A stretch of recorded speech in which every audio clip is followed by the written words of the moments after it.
வெள்ளத்தனையது மலர் நீட்டம், மாந்தர்தம் உள்ளத்தனையது உயர்வு என்ற வள்ளுவனின் வாக்கிற்கிணங்க ஒரு மனிதன் வித்தியாசமாக சிந்திப்பதன் மூலமாக தன்னுடைய வாழ்க்கை பாதையை மாற்றி காட்டுவதோடு மட்டுமின்றி லட்சக்கணக்கான மாணவர்களினுடைய வாழ்க்கை பாதையை மாற்றி காட்ட முடியும் என்று நிரூபித்து what we have done for ourselves will die with us, but what we have done for others will remain and it is immortal என்ற கூற்றை மெய்ப்பிக்கும்படியாக உலகத்தரம் வாய்ந்த ஒரு கல்லூரியை நிறுவி அந்த நிறுவனத்தினுடைய தலைவராக எனக்கு முன்னால் உரையாற்றி அமைதியாக இங்கே அமர்ந்திருக்கின்ற இந்த கல்லூரியினுடைய நிறுவன தலைவர், மதிப்பிற்கும் மரியாதைக்கும் உரிய திரு எஸ்.வி. பாலசுப்ரமணியம் அவர்களே, நீரளவே ஆகுமாம் நீராம்பல், தான் கற்ற நூலளவே ஆகுமாம் நுண்ணறிவு என்பதற்கிணங்க கற்று தெளிந்து சொல்லுக்கும் செயலுக்கும் வித்தியாசமில்லாமல் வாழ்ந்து காண்பித்து இப்போது எனக்கு முன்னால் உரையாற்றி இங்கே அமர்ந்திருக்கின்ற டாக்டர் திரு விஜயகுமார் ஐஏஎஸ் அவர்களே, தொட்டனைத்தோறும் மணற்கேணி மாந்தர்க்கு கற்றனைத்தோறும் அறிவு என்பதற்கிணங்க கற்று தெளிந்து அத்துணை ஆசிரியர்களையும் அறிமுகப்படுத்தி இங்கே அமர்ந்திருக்கின்ற முதன்மை நிர்வாகி திரு நடராஜன் அவர்களே, என் கடன் பணி செய்து கிடப்பதே என்பதற்கிணங்க இந்த கல்லூரியினுடைய முதல்வராக வரவேற்புரையாற்றி இங்கே அமர்ந்திருக்கின்ற ஒரு மரியாதைக்குரிய கல்லூரியினுடைய முதல்வர் திரு சரவணன் அவர்களே, அடக்கம் அமருருள் வைக்கும் அடங்காமை ஆருருள் உய்த்துவிடும் என்பதற்கிணங்க என்னுடைய பாசமிகு நண்பராக, காவல்துறை முன்னாள் துணை ஆணையராக இங்கே அமர்ந்திருக்கின்ற நண்பர் புகழேந்தி அவர்களே, அறிவு சுடர் கொண்டு அறியாமை இருளகற்றுகின்ற ஆசிரிய பெருமக்களே, எல்லாவற்றுக்கும் மேலாக ஈன்ற பொழுதிலும் பெரிதுவக்கும் தன் மகனை சான்றோன் என கேட்ட தாய் அல்லது தந்தை என்ற நிலையிலே மிகப்பெரிய கனவுகளோடு இந்த கல்லூரியிலே பிள்ளைகளை சேர்த்துவிட்டு இங்கே அமர்ந்திருக்கின்ற, வெளியிலே இந்த அரங்கத்திற்கு வெளியில் இருந்து பார்த்து கொண்டிருக்கின்ற பெற்றோர்களே, சாதிக்க வேண்டும் என்ற வெறியோடு தமிழகத்தினுடைய தலை சிறந்த மாணவர்களாக எனக்கு முன்னால் அமர்ந்திருக்கின்ற மாணவர்களே,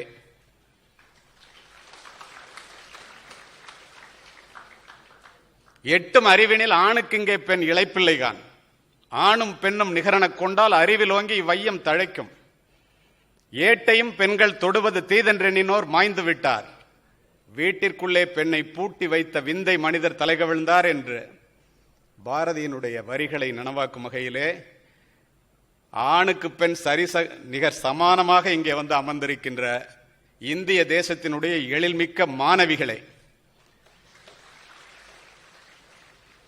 பத்திரிகைத்துறை நண்பர்களே, உங்கள் அத்துணை பேருக்கும் இந்த வாய்ப்பினை எனக்கு கொடுத்தமைக்கு என்னுடைய முதற்கண் நன்றியை தெரிவித்துக் கொள்கின்றேன். இந்த இடத்துல நான் முதல்ல ஒன்று சொல்லணும்னு நினைக்கிறேன். இங்கு பேசிய அத்துணை பேரும் ஆங்கிலத்திலே பேசக்கூடிய தகுதி அடைந்தவர்கள், தகுதி பெற்றவர்கள். ஆனால் அத்துணை பேரும் தமிழிலே உரையாற்றினார்கள். நான் நூற்றுக்கணக்கான கல்லூரிகளிலே மேடை ஏறுபவன். இதை ஏன் குறிப்பிடுகின்றேன் தெரியுமா? முதலாம் ஆண்டு மாணவர்களும் பெற்றோர்களும் அமர்ந்திருக்கின்ற இந்த அவையிலே ஆங்கிலத்திலே உரையாடுவதை விட தமிழிலே உரையாடுவது எப்படி சிறந்தது தெரியுமா? If I speak in English, it will reach your mind. If I speak in Tamil, it will touch your heart. ஏன் தெரியுமா? Educating the mind without educating the heart is no education at all. சொன்னவன் Aristotle. அதை உணர்ந்து தாய்மொழியிலே உரையாற்றிய அத்துணை பேருக்கும் என்னுடைய மனமார்ந்த நன்றியை தெரிவித்துக் கொள்கின்றேன்.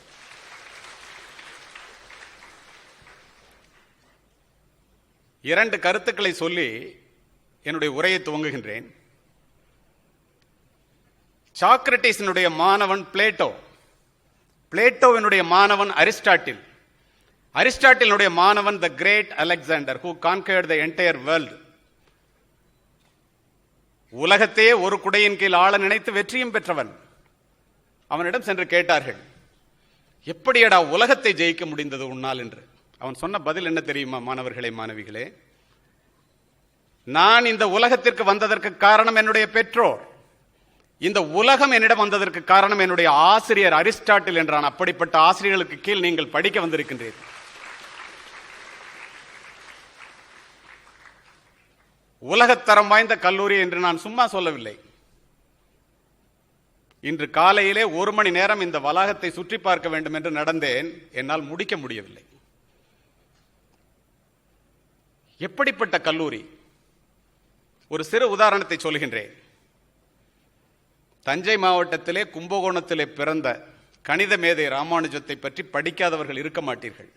ஒரு நடந்த உண்மையான நிகழ்வை சொல்லுகின்றேன். நான் சொல்லுவது அத்துணையும் கதையல்ல, நிஜம். 12ஆம் வகுப்பு படித்துக் கொண்டிருக்கும் போது காலையில வந்து சாப்பிட்றதுக்கு உட்கார்றாரு வீட்டில். சின்னையா அப்படின்னு அவரை கூப்பிடுவாங்க வீட்டில். அவங்க அப்பா பேரு சீனிவாச ஐயங்கார், அம்மா பேரு கோமலத்தம்மாள், கூட படித்த பையன் பேர் அனந்தராமன். தட்டை எடுத்து வச்சுட்டு வந்து உட்கார்றாரு பள்ளிக்கூடத்துக்கு போறது. அந்த அம்மா வந்து அப்படியே கட்டி தன்னுடைய மகனை அணைத்து, சாப்பாடு இல்லைப்பா, நீ ஸ்கூலுக்கு போயிட்டு வந்துரு, ஒரு ஆளாக்கு அரிசியாவது எப்படியாவது வாங்கி வச்சு சாயங்காலம் அரிசி சோறு சாப்பிடலாம் அப்படின்னு சொல்றாங்க. முகத்திலே துளி கூட ஒரு வித்தியாசத்தை காண்பிக்காமல் சிரித்துக்கொண்டே தட்டை எடுத்து வைத்து விட்டு பள்ளிக்கு சென்று விட்டார். பள்ளிக்கு சென்ற ராமானுஜம் திரும்பி வரவில்லை. 7 மணி வரைக்கும் பார்க்குறாங்க, இல்லை. அனந்தராமன் கூட கிளாஸ்மேட் இருக்கானே, அவனை கூப்பிடுறாங்க. புள்ள வரலன்னு அழுகுறாங்க. அவன் அவங்க அம்மா வளைச்சிட்டு வந்த பக்கத்தில் இருக்கிற சாரங்கபாணி கோயிலில் தான் இருப்பான், நான் போய் பார்க்குறேன்ட்டு போகிறாங்க. அங்கே போய் பார்த்தா கண்ணை மூடி படுத்திருக்காரு. இது போன்றது ஒரு தரையிலே சாக் பீஸால வெறும் தேற்றம் தமிழிலே நூற்றுக்கணக்கான தேற்றங்களை எழுதி போட்டு நடுப்புறப்படுத்திருக்காரு. இவன் போய் இப்படி தட்டி எழுப்புறான், நான் தூங்கலடா, ஏன்டா அதுக்குள்ள எழுப்புனேன், இன்னைக்கு வாத்தியார் போட்ட ஒரு தேற்றத்துக்கு விடை கண்டுபிடிக்கிறதுக்கு 3/4 கண்டுபிடிச்சிட்டேன், 1 நிமிஷம் இரு, நீ என்னை எழுப்பிட்ட, அதை நோட்டில் எழுதிக்கிறேன் அப்படின்னு நோட் எடுக்கிறார். ஒரு பக்கத்திலே ப்ளூ இங்காலையும் பின்பக்கத்தில் ரெட் இங்காலையும் எழுதியிருக்காரு. ஏன் தெரியுமா? நோட்டு வாங்க காசு இல்லை. இவருடைய கணக்கு நோட்டை பார்த்த அவருடைய மாமா டிடிஆர், அவர் கணக்கு வாத்தியார், அந்த நோட்டையும் ராமானுஜத்தை பற்றியும் ஒரு கடிதத்தை வைத்து கேம்பிரிட்ஜ் யூனிவர்சிட்டிக்கு அனுப்புறார். WW ஹார்டி அப்படிங்கிற ஒரு கணக்கு ஆசிரியர் அதை பார்த்து வியந்து போய் ராமானுஜத்தை உடனே லண்டனுக்கு வர சொல்றார். ராமானுஜம் 1913ஆம் வருடம் ஜனவரி மாதம் 16ஆம் தேதி எழுதிய கடிதம் இன்றும் பார்வைக்கு இருக்கின்றது. என்ன எழுதியிருக்காரு தெரியுமா? அதுல முதல்ல என்னுடைய புத்திசாலித்தனமான மூளையை காப்பாற்றுவதற்கு எனக்கு வயிற்றுக்கு சோறு வேண்டும், பணம் கொஞ்சம் அனுப்பியா சாப்பிட்டுக்கிறேன், அதுக்கப்புறம் நீ என்னை கூப்பிடு லண்டனுக்கு. இது ஏன் சொல்றேன் தெரியுமா? அப்படிப்பட்ட வறுமையிலே படித்த ஒரு ராமானுஜம் உலகத்தையே திரும்பி பார்க்க வைக்கின்ற ஒரு கணக்கு மேதையாக ஆனவர் இந்த தமிழ்நாட்டிற்கு சொந்தக்காரர். இப்படிப்பட்ட கல்லூரியிலே இவ்வளவு வசதி வாய்ப்புகளுடன் இருக்கின்ற நீங்கள் எப்படிப்பட்ட சாதனையை நிகழ்த்த வேண்டும்? அப்படி செய்யவில்லை என்றால் அது யாருடைய தவறு?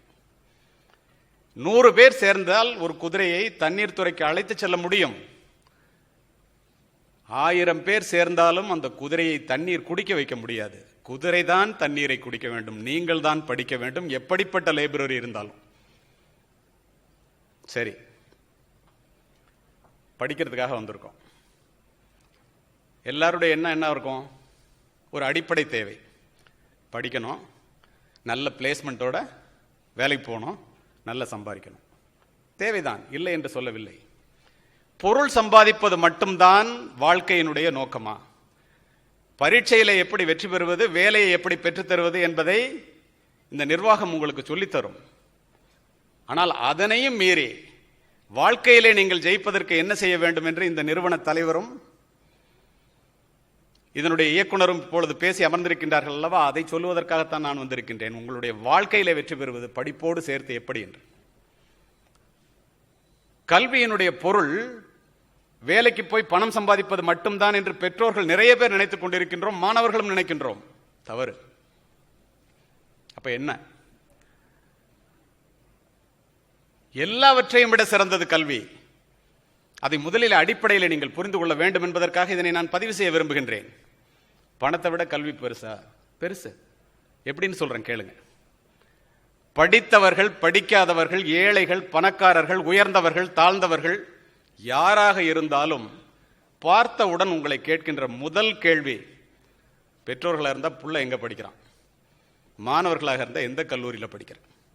உங்களுக்கு தெரியுமா, இந்த கல்லூரியிலே படிப்பதற்கு வாய்ப்பு கிடைத்ததற்கே நீங்கள் கொடுத்து வைத்தவர்கள் என்பதை முதலிலே மனதிலே பதிய வைத்துக் கொள்ளுங்கள். அதுதான் உண்மை, நிதர்சனமான உண்மை. இந்த வாய்ப்பினை பெறாத கோடான கோடி பேர் வெளியிலே இருக்கின்றார்கள். கல்லூரியில் காலெடுத்து வைக்கின்ற வாய்ப்பே பெறாதவர்கள். அப்படின்னா படிப்பினுடைய அருமை என்ன?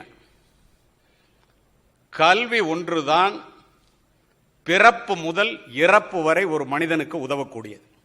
கல்வி ஒன்றுதான் படிக்கின்ற மாணவனையும் அல்லது மாணவியையும் அவன் பிறந்த வீட்டையும் இந்த நாட்டையும் உயர்த்தக்கூடியது. எத்துணை பெரிய கோடீஸ்வரனாக இருந்தாலும் கல்வியை பெற்றோர்களிடமிருந்து சொத்தாக பெற முடியாது. ஏழையாக இருந்தாலும் பணக்காரனாக இருந்தாலும் அவன்தான் படித்து பெற வேண்டும். வாழ்க்கை என்ற பாதையிலே பெரும் நம்பிக்கையோடு நீங்கள் முன்னேறி செல்வதற்கு அடிப்படை இந்த கல்விதான். அதனால்தான் படிக்காமல் இருப்பதை விட பிறக்காமல் இருப்பதே மேல் என்றான் பிளேட்டோ. அறியாமை என்பது வெட்கப்பட வேண்டிய ஒன்று, அறிந்து கொள்ள விருப்பம் இல்லாமை என்பது அதனை விட வெட்கக்கேடு என்றான் பெஞ்சமின் பிராங்க்லின். இந்த உலகையே மாற்றக்கூடிய ஒரு ஆயுதம் உண்டு, அந்த ஆயுதத்தினுடைய பெயர் கல்வி என்றார் நெல்சன் மண்டேலா. அதோடு நிறுத்தவில்லை நண்பர்களே. படிக்க தெரியாத அரசனாக இருப்பதை விட, சிந்திக்க தெரியாத மந்திரியாக இருப்பதை விட, படிக்க தெரிந்த ஏழையாக இருப்பதுவே மேல் என்றான் மெக்காலே. முதுமையை முன்னிட்டு முன்னதாக செய்து வைத்துக் கொள்ளுகின்ற பாதுகாப்பு முறைகளிலேயே மிகவும் உயர்ந்தது கல்வி சொன்னவன் அரிஸ்டாட்டில். பெற்ற பிள்ளை கைவிட்டாலும் கற்ற கல்வி கைவிடாது மகாத்மா காந்தி. இதெல்லாம் விட ஒருபடி மேல போய் ஒரு நாடு குறைந்த செலவிலே தன்னை பாதுகாத்துக் கொள்ள வேண்டும் என்றால் எல்லோரும் படித்தவர்களாக இருக்க வேண்டும். படிப்புக்கும் பாதுகாப்புக்கும் என்னடா இருக்குன்னு பார்த்தா பின்னால் எழுதுறான், கத்திகளினால் ஜெயித்த யுத்தங்களை விட யுக்தியினால் ஜெயித்த யுத்தங்கள் அதிகம். அதனால எல்லாம் படுறாங்க. நினைச்சு பாருங்க. ரஷ்ய புரட்சிக்கு பிறகு செஞ்சதுக்கத்திலே நின்று முன்னால் இருக்கின்ற ஆயிரக்கணக்கான மக்களிடம் இது போன்றது ஒரு மேடையிலே நின்று லெனின் உரையாற்றிக் கொண்டிருந்தான். கூடியிருக்கின்ற பெரியவர்கள், மாணவர்கள், மாணவிகளை பார்த்து ஒன்றே ஒன்றை கேட்டான், இந்த ரஷ்யாவை உலக அரங்கிலே என்னால் முன்னெடுத்து செல்ல முடியும், உங்களுக்கு 3 கடமைகள் இருக்கிறது என்றான். முதல் கடமை என்ன என்று ஒரு பெரியவர் எழுந்து கேட்டார், படியுங்கள். இரண்டாவது கடமை என்ன என்று ஒரு மாணவன் எழுந்து கேட்டான், படியுங்கள். ஒரு மாணவி எழுந்து 3வது கடமை என்ன என்று கேட்டால் படியுங்கள் என்றே சொன்னான். ஏன் 3 பேருக்கும் படியுங்கள் படியுங்கள் படியுங்கள் என்றே சொன்னான் தெரியுமா நண்பர்களே? யாரெல்லாம் புத்தகங்களை நோக்கி தொடர்ந்து தலை குனிகிறார்களோ அவர்கள் இந்த வாழ்க்கையிலே இந்த உலகத்திற்கு முன்னால் தொடர்ந்து தலை நிமிரலாம் என்ற ஒரே காரணம்தான்.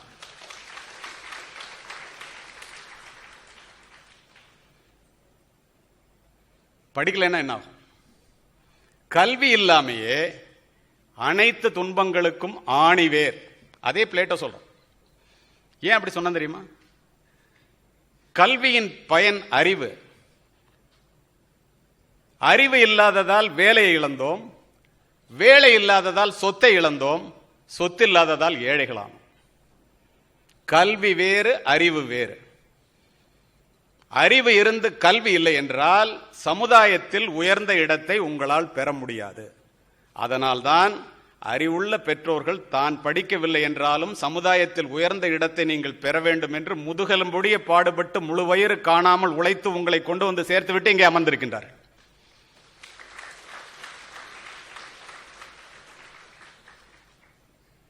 சரி,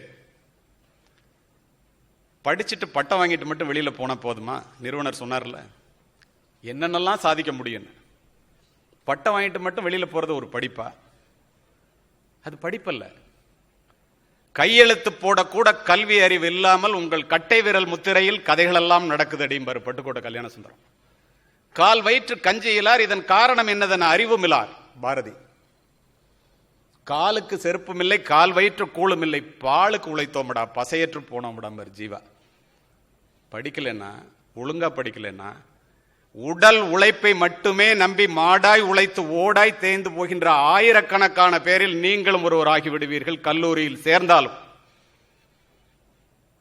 அப்போ எவ்வளவு பெரிய கொடுமையான ஒரு எதிர்காலம் நம்மை நோக்கி இருக்கும்போது அதிலிருந்து தப்பித்துக் கொள்ள வேண்டும் என்றால், கண்ணுடையவர் என்பவர் கற்றோர், முகத்திரண்டு புண்ணுடையவர் கல்லாதவர். சும்மா படிச்சுட்டு பட்டத்தை மட்டும் வாங்கிட்டு வெளியில போறவங்களை பார்த்து என்ன சொன்னாங்க தெரியுமா? உதாரணத்துக்கு, நானும் படிச்சிருக்கிறவன் நிறைய பேர் பட்டம் வச்சுட்டு வெளியில தெரியுறாங்க. உங்களுக்கு தெரியுமா, 80% பொறியியல் பட்டதாரிகள், நான் இந்தியா முழுமைக்கும் சொல்லுகின்றேன், இந்த கல்லூரியிலிருந்து 100% வேலையோடு வெளியிலே போக காத்திருக்கின்றீர்கள். ஆனால் 80% பொறியியல் பட்டதாரிகள் தே ஆர் அன்எம்ப்ளாயபிள். 90% கலை பட்டதாரிகள், அறிவியல் பட்டதாரிகள், தே ஆர் அன்ட்ரெயினபிள். எதற்காக இந்த படிப்பு? அப்படி என்றால் நீங்கள் எப்படி உபயோகப்படுத்திக் கொள்ள வேண்டும்? அதுக்காக தான் சொன்னாங்க. 25,000 ரூபாய் சம்பளம் வாங்குறவனு இருக்கான், 75,000 ரூபாய் சம்பளம் வாங்குறவனு இருக்காங்க நிறுவனர். இன்னொருபடி மேல போய் நான் சொல்றேன், அமெரிக்காவிலே ஒரு சத்யா நாதல்லா, மைக்ரோசாப்டினுடைய சிஇஓ, கூகுளோட ஒரு சிஇஓ, தமிழ்நாட்டோட சேர்ந்த சுந்தர் பிச்சை. ஒரு ஆண்டுக்கு அவர்களுடைய வருமானம் 130 கோடி. அவனும் இதே இன்ஜினியரிங் படிக்கிறான், இதை மாதிரி காலேஜில் படிக்கிறான், இதே MBA முடிக்கிறான், போய் வேலை பார்க்குறான். 25,000 ரூபாய் சம்பளத்துக்கு தெரு தெருவா அலைகிற இன்ஜினியர் இருக்கத்தானே செய்யறான். தவறு எங்கே ஆரம்பமாகிறது அப்படின்னா, இந்த ரெண்டு பேருக்கு என்ன வித்தியாசம்? காண மயிலாட கண்டிருந்த வான்கோழி தானும் அதுவாக பாவித்து தானுந்தன் பொல்லா சிறகை விரித்தாடினார் போலாம் கல்லாதான் கற்ற கவி. என்ன அர்த்தம் தெரியுமா? நானும் படிச்சவன் சொல்றது எப்படி இருக்கு? படிக்காம ஒரு வான்கோழி மயில் ஆடுறத பார்த்துட்டு தோகை விரித்து நானும் மயில் மாதிரி ஆடுறேன்னு ஆடுனுச்சுன்னா எவ்வளவு கேவலமா இருக்குமோ அது மாதிரிங்கிறான். சரி, படிச்சுட்டா எப்படின்னு சொல்றான் தெரியுமா? நற்றாமரை குளத்தில் நல்லெண்ணம் சேர்ந்தார் போல் கற்றாரை காமுறுவர், கற்பிலா மூர்க்கரை மூர்க்கர் மிகப்பர், முதுகாட்டில் காக்கை உகக்கும் பிணம்னா என்ன அர்த்தம் தெரியுமா? படிச்சு நல்ல தரமான மாணவர்களை வேலையோட வெளியில வரும்போது அன்னப்பறவையும் தாமரை பூவும் சேர்ற மாதிரியா. படிக்காம வெளியில வந்தா காக்கா அழுகுன பிணத்தை காட்டுல போய் கொத்தி திங்கிது பாரு, அது ரெண்டும் சேர்ற மாதிரி. நீ அன்னப்பறவையாக இருக்க வேண்டுமா, காக்கையாக இருக்க வேண்டுமா? வாய்ப்பினை பயன்படுத்துவது உன்னுடைய கையில் தான் இருக்கிறது. 1000 ஆண்டுகளுக்கு முன் சங்க இலக்கியங்களிலே இந்த கல்வியை பற்றி என்ன சொல்லி இருக்கின்றார்கள்? கல்வி கடலளவு பெரியது என்று சொன்னேன் அல்லவா? என்ன சொல்லி இருக்கின்றார்கள் என்று நீங்கள் தெரிய வேண்டும் அல்லவா? உங்களுக்கு நூற்றுக்கணக்கான சுய முன்னேற்ற புத்தகங்களை ஆங்கிலத்திலும் தமிழிலும் படிப்பவன் நான். உலகம் முழுவதும் சென்று உரையாற்றுபவன். ஏன் இதனை கூறுகின்றேன் தெரியுமா? நம்முடைய சங்க இலக்கியங்களிலே, திருக்குறளிலே, நாலடியாரிலே, கொன்றை வேந்தனிலே, ஆத்திச்சூடியிலே ஒற்றை வரியிலே சொல்லுவதற்கு உரை எழுதியதைப் போலத்தான் அத்துணை புத்தகங்களும் இருக்கிறதே ஒழிய தமிழிலே இல்லாதது உலகத்திலே எங்குமே இல்லை. இதுதான் உண்மை. அதை புரிந்து கொள்ள வேண்டும் அல்லவா? நீங்கள் ஓதாமல் ஒரு நாளும் இருக்க வேண்டாம், உலக நீதி. ஒரு நாள் கூட படிக்காம இருக்காதரா. இளமையில் கல்லூரியில் காலெடுத்து வைத்தவுடன் உலகத்தில் உள்ள இன்பங்கள் அத்துணையும் பட்டியல் போட்டு அனுபவிக்க வேண்டும் என்ற எண்ணத்தோடு யாராவது இங்கே வந்திருந்தீர்களே ஆனால் வாழ்க்கையிலே தோற்று போவீர்கள். நீங்கள் வந்ததனோட நோக்கம் இளமையில் ஆத்திச்சூடி. கல்வி கரையில, கற்பவர் நாள் சில. கல்விக்கு கரையே இல்லடா, படிக்கிறவனுடைய நாட்கள் மிக கம்மிடா, படிச்சிடற. கற்றது கைமண் அளவு, கல்லாதது உலகளவு. ஔவையார். கற்கை நன்றே கற்கை நன்றே பிச்சை புகினும் கற்கை நன்றே. சொன்னவன் யார் தெரியுமா? அதிவீர ராம பாண்டிய மன்னன் நருந்தொகையிலே சொல்லுகின்றான். பிச்சை எடுத்தாது படிறான். ஆனால் உங்களை பிச்சை எடுப்பதற்கு உங்களுடைய பெற்றோர்கள் அனுமதிக்கவில்லை. தாங்கள் பிச்சை எடுத்தாலும் பரவாயில்லை, தங்களுடைய பிள்ளைகள் படிக்க வேண்டும் என்று நினைக்கின்ற பெற்றோர்கள் இங்கே அமர்ந்திருக்கின்றார். அதுதான் உண்மை. அப்போ எப்படி படிக்கணும்? நீங்க ஏராள செல்வத்தை ஈதலினும் பிள்ளைக்கு சீராய் தரும் கல்வி சீர் என்கிறது நபிமொழி குறள். எவ்வளவு பரிசு பெற்றோர்கள் பிள்ளைக்கு கொடுத்தாலும் எல்லாத்தை விட பெரிய பரிசு என்னன்னு சொல்றான் தெரியுமா? அரும் பரிசு பிள்ளைக்கு 1000 ஈதலினும் பெரும் பரிசு கல்வி என பேசு என்கிறது மேலது. ஏன் அப்படி சொன்னான்? அப்படி என்ன கல்வி பெருசு? இங்க மேடையில் உட்கார்ந்துருக்காங்களே அவங்க எல்லாம் ஏன் இப்படி உட்கார்ந்துருக்காங்க தெரியுமா? எக்குடி பிறப்பினும் யாவரே ஆயினும் அக்குடியில் கற்றோரை மேல் வருகவென்பர். நீ எந்த குலம், எந்த ஜாதி, எந்த மதம், யாரா இருந்தாலும் பரவாயில்ல, படிச்சுட்டேன்னா மேலவாம். மேலே உட்கார்ந்திருப்பவர்கள் அத்துணை பேரும் அப்படி வந்தவர்கள் என்பதை நீங்கள் கண்ணால் பார்த்து கொண்டிருக்கின்றீர்கள். மன்னரும் மாசர கற்றோனும் சீர்தூக்கின் மன்னரில் கற்றோன் சிறப்புடையோன். மன்னருக்கு தன் தேசமல்லால் சிறப்பில்லை, கற்றோர்க்கு சென்ற இடமெல்லாம் சிறப்பு. அதனால படிறானா. ஒரு ராஜாவா இருந்தா கூட அந்த நாட்டில் மட்டும்தான்டா சிறப்பு. நீ படிச்சுட்டேன்னா உலகத்துல எந்த மூலைக்கு போனாலும் சிறப்பு. அதனால படி. எங்க அப்பா சின்ன வயசுல சொல்லுவாங்க, தம்பி நீ மட்டும் படிச்சுட்டேன்னா, பொருள் புரிந்து படித்து விட்டால், நன்றாக படித்து விட்டால் உன்கிட்ட எது போனாலும் இந்த கல்வி மட்டும் போகாதுமா. உங்க அப்பா எல்லாம் சொல்ற மாதிரி எங்க அப்பாவும் சொல்றாங்கன்னு நான் நினைத்தது உண்டு. ஆனால் இன்று உணர்கிறேன். எப்படி தெரியுமா? இங்கு என்னை அறிமுகப்படுத்தினார்களே, நான் இப்போது காவல்துறை அதிகாரி இல்லை. என்னுடைய காக்கி உடை என்னிடத்திலே இல்லை. நான் வாங்கிய பதக்கங்கள் படித்தார்களே, பட்டியலிட்டார்களே, அது என்னுடைய மார்பகத்தை இப்போது அலங்கரிக்கவில்லை. ஆனால் மாணவர்களே, மாணவிகளே, என் தந்தையும் என்னுடைய ஆசிரியர்களும் சொன்னதைப் போல நான் படித்த கல்வி என்னிடத்தில் இருக்கின்ற காரணத்தினால் உங்கள் முன் சிறப்பு விருந்தினராக உரையாற்றிக் கொண்டிருக்கின்றேன். அதுதானே உண்மை. காவல்துறை அதிகாரி அழைத்து பரிசு கொடுக்க வேண்டும் என்றால் ஆயிரக்கணக்கான அதிகாரிகள் இருக்கின்றார்கள். இதையெல்லாம் சொல்லுவது எதற்கு தெரியுமா? அதனுடைய அருமையை நீங்கள் முழுமையாக உணர்ந்து கொள்ள வேண்டும் என்பதற்காக.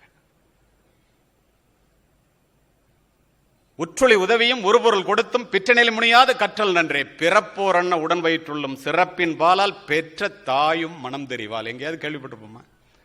ஒரு தாய் எல்லா பிள்ளைகிட்டையும் ஒரே மாதிரி தான் அனுபவித்திருப்பா. நல்லா படிக்கிற பிள்ளைகிட்ட மனசுக்குள்ள கொஞ்சம் அதிகமா பாசம் வச்சிருப்பாள். ஒரு குடி பிறந்த பல்லோருள்ளும் மூத்தோன் வருக வெண்ணாது அவருள் அறிவுடையோனார் அரசும் செல்லும். அரசன் கூட மூத்தவனை வாடான அரசாட்சி ஒப்படைக்க மாட்டான். எவன் நல்ல படிச்ச புள்ள, அறிவுள்ள புள்ளன்னு பார்த்து ஆட்சி அவன்கிட்ட கொடுப்பான். இதெல்லாம் விட ஒருபடி மேல போய் வேற்றுமை தெரிந்த நாற்பாலுள்ளும் கீழ்ப்பால் ஒருவன் கற்பின் மேல்பால் ஒருவனும் அவன் கற்படுமே. நான் ஆரியப்படை கடந்த நெடுஞ்செழியன் புறநானூற்று. எந்த ஜாதி, எந்த மதம், என்ன குலம், நீ படிச்சுட்டேன்னா உனக்கு கீழடா எல்லாருன்ட்டான். அதுக்காக படிக்கணும். அதோட மட்டும் விடலைங்க. எப்பிறப்பாயினும் அப்பிறப்பில் மக்கட்பிறப்பில் பெரிதல்ல, அப்பிறப்பில் கற்றலும் கற்றவை கேட்டலும் கேட்டதன்கண் நிற்றலும் கூட பெரியனா. என்ன அர்த்தம் தெரியுமா? படிச்சா மட்டும் பத்தாது, படிச்சவங்க சொல்றதை கேட்கணும், கேட்டபடி நடக்கணும். மனித பிறவியா பிறந்த நீனு இதை நீ செய்யலைன்னா பிறந்ததுக்கு காரணமே இல்லை, அர்த்தமே இல்லைன்ட்டான். எல்லா நலமும் ஈந்திடும் கல்வி இல்லா வீடு இருண்ட வீடுங்க. படிப்பிலா நிறைந்த குடித்தனம் நரம்பில் துடிப்பிலா நிறைந்த சுடுகாடுங்க. அறிவே கல்வியாம் அறிவிலா குடும்பம் நெறிகாணாமல் நின்றபடி விழும்னா பாரதிதாசன். ஏன் சொன்னான் தெரியுமா? பணக்கார குடும்பமா இருக்கும், அப்பாட்ட பிள்ளைகிட்ட வசதி இருக்குன்னு சொல்லிட்டு புள்ள படிக்க மாட்டான். அடுத்த தலைமுறையில இருக்கிற இடம் தெரியாம போயிடும், விழுந்துருட்டான். நெறி காணாமல் நின்றபடி விழும்னா, உட்கார்ந்து கூட உள்ளாதான், நின்றபடி விழுமா. நீ மட்டும் படிச்சுட்டேன்னா ஆலமரத்தை போல விழுது விட்டு வளரும் சொன்னார்ல ஐஏஎஸ் ஆஃபீஸர் பேசும்போது. அதுதானடா கல்வி. அதை நீ உபயோகப்படுத்திக் கொள்ளவில்லை என்றால் அது யாருடைய தவறு? நாம் இங்க அமர்ந்திருப்பவர்கள் அத்துணை பேரும் பெரிய டாடா பிர்லா குடும்பத்திலிருந்து வந்தவங்க. யாருமே உங்களைப் போல் நானும் ஒரு ஏழ்மையான குடும்பத்திலிருந்து வந்தவன். அதனால் இந்த உணர்ந்து சொல்லுகின்றேன். என்ன தெரியுமா நீங்க தெரிஞ்சு பெருமைப்பட வேண்டிய விஷயம்? பணக்காரர்களுடைய மாளிகையிலே பிறக்கின்ற பிள்ளைகளினுடைய கால்களை கூட தாங்குவதற்கு தோள்கள் காத்திருக்கின்றன. ஒரு பணக்கார குடும்பத்தில் ஒரு குழந்தை டாடா பிர்லா குடும்பத்தில் பிறந்துச்சுன்னா 4 வேலைக்காரர் இருப்பான் தூக்கி தோல்ல வச்சுக்கிறது. நம்மை போன்ற ஏழை குடும்பத்திலே பிறக்கின்ற பிள்ளைகளினுடைய தோள்களுக்கோ சுமைகள் காத்திருக்கின்றன. என்ன தெரிகிறது இதிலிருந்து? பணக்காரர்களுடைய மாளிகையிலே பிள்ளைகள் வளர்ந்தே பிறக்கிறார்கள். நம்மை போன்ற ஏழைகளினுடைய குடும்பத்திலே பிள்ளைகள் பிறந்துதான் வளர்கிறார்கள்.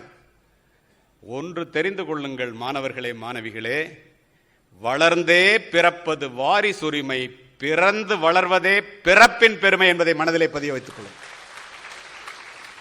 அதற்காக தான் இந்த காலேஜுக்கு வந்திருக்கிறீங்க. உங்களுடைய பெருமை வெளிப்பட வேண்டும் என்றால் இந்த கல்லூரியை நீங்கள் உபயோகப்படுத்திக் கொள்ள வேண்டும் என்பதற்காக இத்துணையும் சொல்லுகின்றேன். கல்லூரி பாடத்தை மீறி ஒரு அருமையானது ஒரு லைப்ரரி இருக்கு, அதை உபயோகப்படுத்துங்கன்னு சொன்னாங்கல்ல நிறுவனர். ஏன் சொன்னார்? வாளினுடைய கூர்மையும் நூலினுடைய கூர்மையும் மட்டுமே இந்த நாட்டை ஆள்கிறது. நூல் என்று நான் சொல்லுவது புத்தகங்களை. காலப்போக்கிலே வாளினுடைய கூர்மை முனைமழுங்கி நூலினுடைய கூர்மை மட்டுமே விஞ்சி நிற்கின்றது. கூர்தீட்டப்படாத எதுவுமே முனைமழுங்கி போய்விடும். நம்முடைய மூளையும் அவ்வாறு. நம்முடைய மூளை கூர்தீட்டப்பட வேண்டும் என்றால் தொடர்ந்து புத்தகங்களை படிக்க வேண்டும். நமக்கு நிறைய ரோஜா பூக்கள் வேண்டும் என்றால் நிறைய ரோஜா செடிகளை நட வேண்டும் என்பது இயல்பு. நீ அறிவாளியாக வேண்டும் என்று உட்கார்ந்து இருக்கின்றாய் அல்லவா? உனக்கு நிறைய அறிவு வேண்டும் என்றால் நிறைய புத்தகங்களை படிக்க வேண்டும். அவ்வளவுதானே? நீரளவே ஆகுமாம் நீராம்பல், தான் கற்ற நூல் அளவே ஆகுமாம் நுண்ணறிவு. நீ எவ்வளவு படிக்கிறியோ அவ்வளவுதான் அறிவு. இந்த உண்மைகளை உணர்ந்த காரணத்தினால்தான் ஹிந்தி படிச்சு நம்ம என்ன பண்ண போறோம்? ஹிந்தி படிக்கணும். நான் வெளியில போய் ஹிந்தி படிக்காம இருந்ததுனால எவ்வளவு கஷ்டப்பட்டேன்னு சொன்னார் இல்லையா? அதே மாதிரி விஜயகுமார் சார் பேசும்போது என்ன சொன்னாங்க? ஒவ்வொன்றையும் கத்துக்கிறது, எல்லாவற்றையும் கற்றுக்கொள். சாக்ரட்டிஸுக்கு நஞ்சு கொடுத்து சாக போறாங்க. அப்ப போய் கேட்கறாங்க, உனக்கு என்னடா ஆசைன்னு. பியானோ வாசிக்கிற சத்தம் எங்கேயோ கேட்குது, நான் அதை கத்துக்கணும்னு எனக்கு ஆசையா இருக்கலாம். ஏன்டா சாக போற, அதை கத்துக்கிட்டு என்னடா பண்ண போற? சாகும்போது நான் பியானோ வாசிக்க தெரியும் என்ற ஒரு எண்ணம் எனக்கு போதாதா அப்படிங்கிறான். இதையெல்லாம் உணர்ந்ததுனாலதான் நஞ்சு கொடுக்கப்படும் நேரம் வரை கிரேக்க நாட்டு கவிதைகளை கேட்டுக்கொண்டும் படித்துக் கொண்டும் இருந்தான் சாக்ரட்டிஸ்.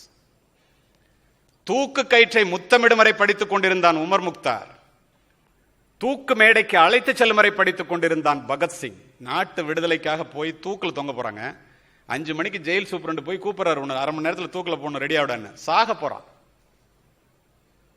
லெனினுடைய வாழ்க்கை சரிதத்தினுடைய கடைசி பகுதியை படித்துக் கொண்டிருக்கின்றேன். என்னதான் தூக்கில் போட போறல, கொஞ்ச நேரம் வெயிட் பண்ற, இதை முடிச்சுட்டு தான் வருவேன். 21 வயசு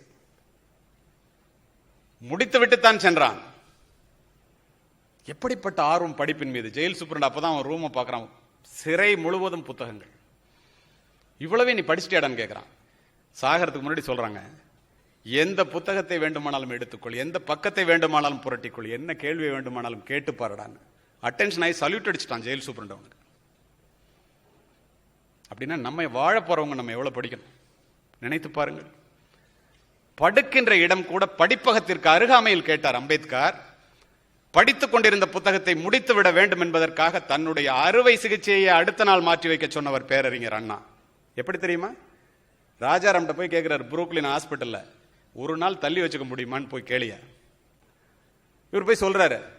அவன் சொல்றான், அந்த டாக்டர், ஏன்டா உங்களுக்குலாம் முட்டாள், அறிவே கிடையாது உங்களுக்கு, 6 மாசத்துக்கு முன்னாடி அப்பாயின்மெண்ட் கொடுக்குறேன், எப்படியா நான் பண்ண முடியும், ஏன் இருந்தாலும் பயப்படுறாரா, நான் வந்து பேசுறேன்ட்டு வர்றாரு டாக்டர்.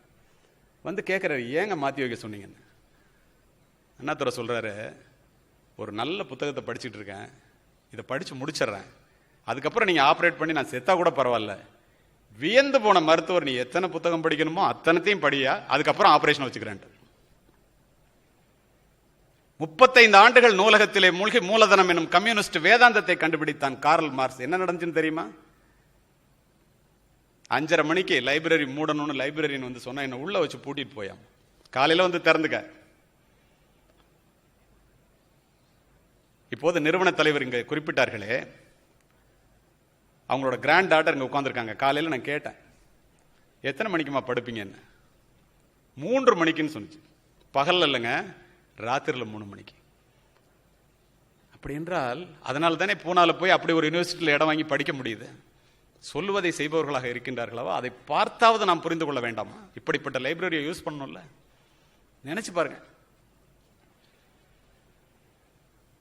சரி, readers are leaders and leaders are readers. Today a reader, tomorrow a leader. Anyone who stops learning is old. Anyone who keeps on learning not only remains young but becomes more valuable regardless of their physical capacity. Whether this happen in 20 or 80, it is immaterial. நீ படிக்கிறத 20 வயசுல நிறுத்தினாலும் 80 வயசுல நிறுத்தினாலும் நீ நிறுத்தாம படிச்சேன்னா நீ இளமையானவன். நிறுத்தினா எப்பனாலும் நீ ஓல்டுடான்ட்டான், பிரயோஜனம் இல்லைன்ட்டான். அப்படி என்றால் இந்த புத்தகங்களினுடைய அருமை என்ன? இந்த இடத்துல உங்களுக்கு என்னுடைய வாழ்க்கையில் நடந்த ஒரு உதாரணத்தை சொல்றேன். புத்தகங்களினுடைய அருமைக்காக சொல்லுகின்றேன், எனக்காக அல்ல. ஒரு நாட்டுப்புறத்து ஏழை சிறுவனாக பிறந்த என்னால் எனக்கு ஒரு ஆசை, காக்கி உடை அணிந்த காவல்துறை அதிகாரியாக வேண்டும் என்று. என்னுடைய நண்பன் என்னை விட ஏழ்மையான குடும்பத்தில் இருந்து வந்தவன். 2 பேரும் ஒன்னா காலேஜ் போற வழியில எஸ்பி பங்களாவும் கலெக்டர் பங்களாவும் பக்கத்துல பக்கத்துல இருக்கும். எனக்கு ஒரு ஆசை, இந்த இவ்வளவு ஒரு மனிதனுக்கு இவ்வளவு பெரிய பங்களாவா? சிவப்பு விளக்கு சுழல பெரிய மீச வச்சுட்டு 11 ஒயிட் கலர் அம்பாசிடர்ல ஒருத்தர் டெய்லி நான் காலேஜ் போகும்போது ஒருவர் நின்று பார்ப்பேன். என்னுடைய நண்பனும் நின்று பார்ப்பான். அவனுடைய நோக்கம் என்ன என்று எனக்கு தெரியாது. ஒரு நாள் காரை நிறுத்தினார். ஏன்டா அங்க நிக்கிறீங்க, காலேஜ் போகலன்னு கேட்டார். உங்களை மாதிரி ஆகணும்னா என்ன பண்ணணும்னு கேட்டேன். நீ முதல்ல என்சிசில போய் சேரு. என்னை அழைத்து வந்த மாணவர்கள் அவ்வளவு அருமையாக நடந்தார்கள். இந்த கல்லூரியினுடைய திறமைக்கு அதுவே ஒரு உதாரணம். வரும்போது கை கொடுத்துட்டு வந்தார். அதோட மட்டும் இல்ல, நீ போய் என்சிசில சேரு, நீ போய் ரைபிள் கிளப்ல சேரு, கல்லூரி நேரம் போக மைதானத்தில் நேர செலவு பண்ணு. விஜயகுமார் சார் சொன்னாங்க இல்லையா, அருமையான கிரவுண்ட் இருக்கு, உடலை வைத்துக் கொண்டுதான் சுவரை வைத்துக் கொண்டுதான் சித்திரம் வரைய வேண்டும் என்று. அதே மாதிரி நான் மைதானத்தில் செலவு பண்ணுவேன். என்னுடைய நண்பன் கல்லூரி நேரம் போக அத்துணை நேரமும் லைப்ரரியிலேயே உட்காந்துருப்போம். சர்வீஸ் கமிஷன் எக்ஸாம் வந்துச்சு. அப்பெல்லாம் டைரக்ட் ஐபிஎஸ்லாம் எங்களுக்கு தெரியாது. 45 வருடங்களுக்கு முன்னால் மிக குக்கிராமத்தில் இருந்து வந்தவன் நான். சப் இன்ஸ்பெக்டரா, இன்ஸ்பெக்டரா, ஏடிஎஸ்பியா, எஸ்பியா, உங்க புகழேந்தியும் நானும் அப்படி வந்தவங்க. இதை ஏன் சொல்றேன்னு தெரியுமா? சர்வீஸ் கமிஷன் எக்ஸாமுக்கு 2 பேரும் போனோம். இன்டோர்ல அவன் அதிக மார்க், அவுட்டோர்ல நான் அதிக மார்க். காவல்துறை அதிகாரி வேலை எனக்கு கிடைச்சிருச்சு, அவனுக்கு கிடைக்கல. நான் அவன்கிட்ட சொன்னேன், அறிவு இருக்காடா உனக்கு? எப்போ பார்த்தாலும் ஹிண்டு பேப்பரை வச்சுட்டு லைப்ரரியிலே உட்காந்தியே, என்னோட நீ கிரவுண்டுக்கு வந்திருக்கலாம்னு சொல்லிட்டு ட்ரைனிங் போயிட்டேன். பல இடங்களிலே பணிபுரிந்து சிறப்பு பதவி உயர்வை பெற்று எந்த மாவட்டத்தில் எஸ்பி பங்களாவை பார்த்து கொண்டு ஒரு நாட்டுப்புறத்து ஏழை சிறுவனாக சென்றேனோ மாணவர்களே, மாணவிகளே, அதே மாவட்டத்தில் சிவப்பு விளக்கு சுழல காவல்துறை கண்காணிப்பாளராக குடிபுகுந்தேன். இனிமேதான் கிளைமேக்ஸ். பதவியேற்று முடித்துவிட்டு மரியாதை நிமித்தமாக மாவட்ட ஆட்சித்தலைவரை பார்ப்பதற்காக சென்றேன். அங்கே நூலகத்திலே இருந்த என்னுடைய நண்பன் மாவட்ட ஆட்சித்தலைவராக அமர்ந்திருந்தார். உட்கார்ந்திருக்காரு சார், அவர் மாதிரி. ஏன் சொல்றேன் தெரியுமா? அவர் என்ன சொன்னார்? கல்லூரி நேரம் போக உபயோகப்படுத்த வேண்டிய இடங்கள் 2. நிறுவனரும் அதை சொன்னார். ஒன்று மைதானம், மற்றொன்று நூலகம். இது செய்யலைன்னா யாரு தப்பு? நினைச்சு பாருங்க. சரி, கல்வியினுடைய அருமை தெரியுது, நூலகத்தினுடைய பெருமை தெரியுது, மைதானத்தினுடைய அருமை தெரியுது. இது மட்டும் இருந்தாலே வாழ்க்கையில் நினைச்சோன்னா எல்லாத்தையும் ஜெயிச்சிட முடியுமா? வேற என்ன வேணும்? நீ என்னவாக வேண்டும் என்று நினைக்கிறாயோ அதுவாகவே ஆகிவிடுவாய். சொல்றது விவேகானந்தர், நான் இல்ல. உயிர் எப்படி எண்ணின அவ்வுயிர்க்கு அப்படி அளித்தருள் அருட்பெருஞ்சோதி என்கிறார் ராமலிங்க சுவாமிகள். சொன்னாங்கல்ல நிறுவனர். அழகா புரியுற மாதிரி சொல்லுவான் கண்ணதாசன். பூமியில் இருப்பதும் வானத்தில் பறப்பதும் அவரவர் எண்ணங்களே. நீ எதை கேட்கிறாயோ அதைத்தான் வாழ்வு உனக்கு தருகிறது. அதனால் பெரிதனும் பெரிது கேள் சொன்னவன் பாரதி. எண்ணிய எண்ணியாங்க எய்துப எண்ணியர் திண்ணியராக பெறின் வள்ளுவன். நீ என்ன கேட்கிறியோ அதை தாண்டா வாழ்வு தருது. நீ தயவு செய்து பெருசா கேளு. நீ நினைக்கிறதாண்டா நடக்குது. பெருசா நினைக்கிறதுல என்னங்க சிரமம்? மனித மனதினுடைய வலிமை மிக பெரியது நண்பர்களே. நம்முடைய வலிமை நமக்கு தெரியாத காரணத்தினால் நம்முடைய எல்லைக்கோட்டை நாம் சுருக்கிக் கொள்கிறோம். நான் ஏன் சொன்ன ஒரு மனிதன் வித்தியாசமாக சிந்தித்ததன் மூலமாக நினைச்சு பாருங்க. இந்த மாதிரி கிராமப்புறத்தில் கோவையிலிருந்து தள்ளின்னு சொன்னாங்க. அதில் உள்ள பெருமையையும் உங்களுக்கு நான் சொல்லுகின்றேன் உதாரணத்தோடு. இந்த கல்லூரியை உருவாக்கணும்னு ஒரு மனிதன் தனிப்பட்ட முறையிலே சிந்திக்காவிட்டால் இத்துணை லட்சக்கணக்கான ஏழைகளினுடைய வீட்டிலே விளக்கறியுமா? நினைத்து பாருங்க, எவ்வளவு பெரிய சாதனை. இதை சொல்வதற்கு என்ன காரணம் தெரியுமா? நகர்ப்புறத்திலே பாம்பே, லண்டன், சென்னையில் படிக்கிறவங்களை விட உங்களுக்கு இத்தனை 1000 ஏக்கர், இத்தனை 100 ஏக்கர் நிலத்தில் இப்படி நடக்கிற ஒரு இடத்துல உங்களுடைய திறமை என்ன தெரியுமா? புராணத்திலிருந்து சொல்றேன் கேட்டுங்க. அஸ்தினாபுரம் காட்டிலே துரோணாச்சாரியார் வகுப்பு நடத்தி கொண்டிருக்கின்றார். 105 பேர், பாண்டவர்கள் 5 பேர், கௌரவர்கள் 100 பேர். உங்களுக்கு தெரியும், வில்வித்தையிலே சிறந்தவன் யார் என்று போட்டி வைக்கின்றார். குருவியினுடைய தலை தெரியும் என்று ஒரே அம்பிலே வீழ்த்திய அர்ஜுனனை தேர்ந்தெடுக்கின்றார். இது அனைவருக்கும் தெரியும். ஆனால் உங்களுக்காகவே அந்த கதை தொடர்கிறது. எப்படி தெரியுமா? 105 பேரையும் அழைத்துக் கொண்டு இந்த கல்லூரியினுடைய பெருமை, கிராமத்தினுடைய அருமை, கிராமத்திலிருந்து வந்த உங்களினுடைய திறமை தெரிய வேண்டும் என்பதற்காக இதனை பதிவு செய்கின்றேன். அஸ்தினாபுரம் காட்டுக்குள்ள 105 பேரையும் அழைச்சிட்டு போறார். ஒரு அம்பு 7 மரத்தை துளைத்து கொண்டு போகிறது. திரும்பி பார்க்கிறாரு, அர்ஜுனன் பின்னாடி இருக்கான். என்னடா 105 பேர் இருக்காங்க, எவன்டா இவ்வளவு ஃபாஸ்டா அம்பு விடுறவன், நம்ம யாருக்குமே இந்த கலையை இன்னும் சொல்லி தரலையே. அம்பு வந்த திசையிலே அத்துணை பேரும் செல்கின்றார். அங்க ஒருத்தன் நின்றுட்டு இருக்கான். யாரு? உங்களை மாதிரி கிராமப்புறத்திலேருந்து வந்தவன். இந்த அம்பை யாரா விட்டான்னு கேட்கிறாரு. நான் தாங்க. உன் பேர் என்னங்கிற? ஏகலைவங்க. உன் வாத்தியார் யாருறாங்க? நீங்க தாங்க. என்னிட்ட அரச குடும்பத்தை சேர்ந்தவர்கள் மட்டும்தானே படிக்க முடியும், ஏழை குடும்பத்திலிருந்து வந்த நீ என்னிடம் படிக்க முடியாதுங்கிறார். அது எனக்கு தெரியும். நான் ஓரமா நின்று ஒளிஞ்சு பார்த்து, சேர்மன் சொல்லும்போது சொன்னாங்கல்ல, கல்லூரி நேரம் போக மீதி நேரத்தையும் நீங்கள் படிக்க வேண்டும் என்று எல்லோரும் சொல்லுகின்றோமே, ஏன் என்று கேளுங்க. நேர படிக்கிற வாய்ப்பு இல்லாதனால ஒளிஞ்சு பார்த்து ஒரு ஆசிரியரனுடைய சிலையை களிமண்ணால் செய்து வைத்து, இங்க வாங்க காமிக்கிறேன்னு அழைச்சிட்டு போறான். துரோணாச்சாரியாரனுடைய உருவத்தை களிமண்ணால் செய்து வைத்து, இரவு முழுவதும் இரத்த வேர்வை நிலத்தில் சிந்த நான் கற்றுக்கொண்ட கலை இது, நீங்க தான் எனக்கு வாத்தியாருங்க.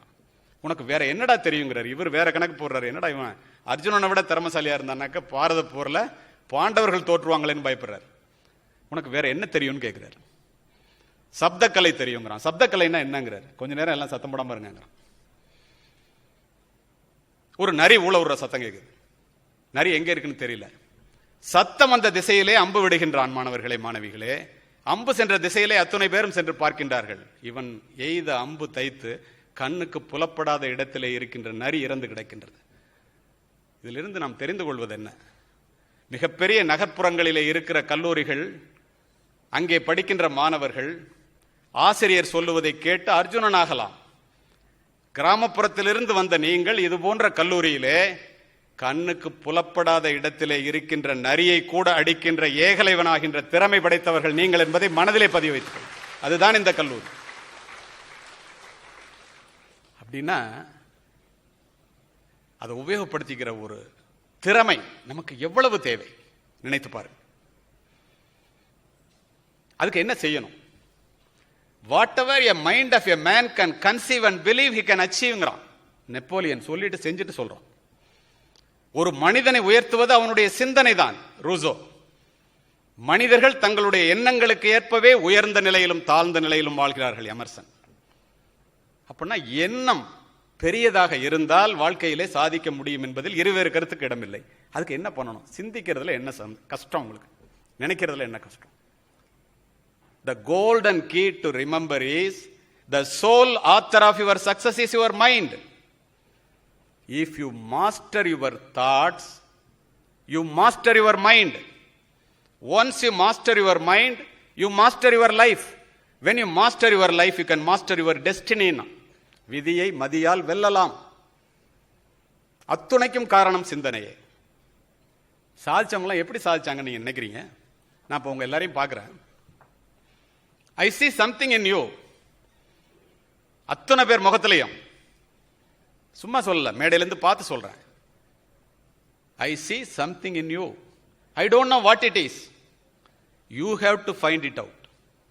All of us has something special that makes you beautiful. Do you know what makes you special? When you find it out, that is your success. உன்னுடைய பேரார்வம் என்ன, தன்னுடைய பேரார்வம் என்ன என்பதை ஒரு மனிதன் தெரிந்து கொண்டு அதிலே முழு நேரத்தையும் உடல் பொருள் ஆவி அத்துணையும் செலவு செய்பவன் ஜெயிக்கின்றான். எப்படி வாழ்க்கையில ஜெயிக்கணும்னு வெறியோட வந்திருக்கிறவங்க சொன்னல, என்ன செய்யணும்னு சொல்றேன் கேளுங்க. Take up an idea, make that one idea your life, think of it, dream of it, live on that idea. Your muscles, brain, nerves, every part of your body be full of that idea. Let every other idea alone. That is success. நீ என்னவாக வேண்டும் என்று உன்னுடைய ஆர்வத்தை புரிந்து கொண்டு அதிலே உன்னுடைய உடல் பொருள் ஆவி அத்துணையும் செலவு செய்பவர்கள் அத்துணை பேரும் வாழ்க்கையிலே முன்னேறுகிறது. அதை செய்யணும்ல. லட்சியம் சொல்றாங்களே என்ன, without clearly defined goals you are like a brain surgeon operating with a blind fold ongram. நீ அம்பை எய்வதற்கு முன்னால் உன்னுடைய இலக்கை நிர்ணயித்துக்கொள். துப்பாக்கியை தூக்குவதற்கு முன்னால் சுட வேண்டிய குறி என்ன என்பதை நிர்ணயித்துக்கொள். இலக்கில்லாத அம்பும் குறிபார்க்காத துப்பாக்கியும் வீணானது மட்டுமல்ல மாணவர்களே, விபரீதமானது. லட்சியம் இல்லாத வாழ்க்கை என்பது முகவரி இல்லாத கடிதத்தை போன்றது. வாழ்க்கை என்ற நெடும் பாதையிலே செல்லும் போது உன்னுடைய இலட்சியத்தை ஒரே இலக்கின் மீது வை. ஏன் அப்படி சொல்றேன் தெரியுமா? 2 முயல்களை விரட்டுகின்ற ஒரு நாயினால் ஒன்றை கூட பிடிக்க முடியும். கார்லேன்னு 1938வது வருஷத்துல ஹங்கேரியன்ல ஆர்மியில ஒரு கேப்டன். அவனுடைய எண்ணம் தான் ஒலிம்பிக்ல கோல்டு மெடல் வாங்கணும்.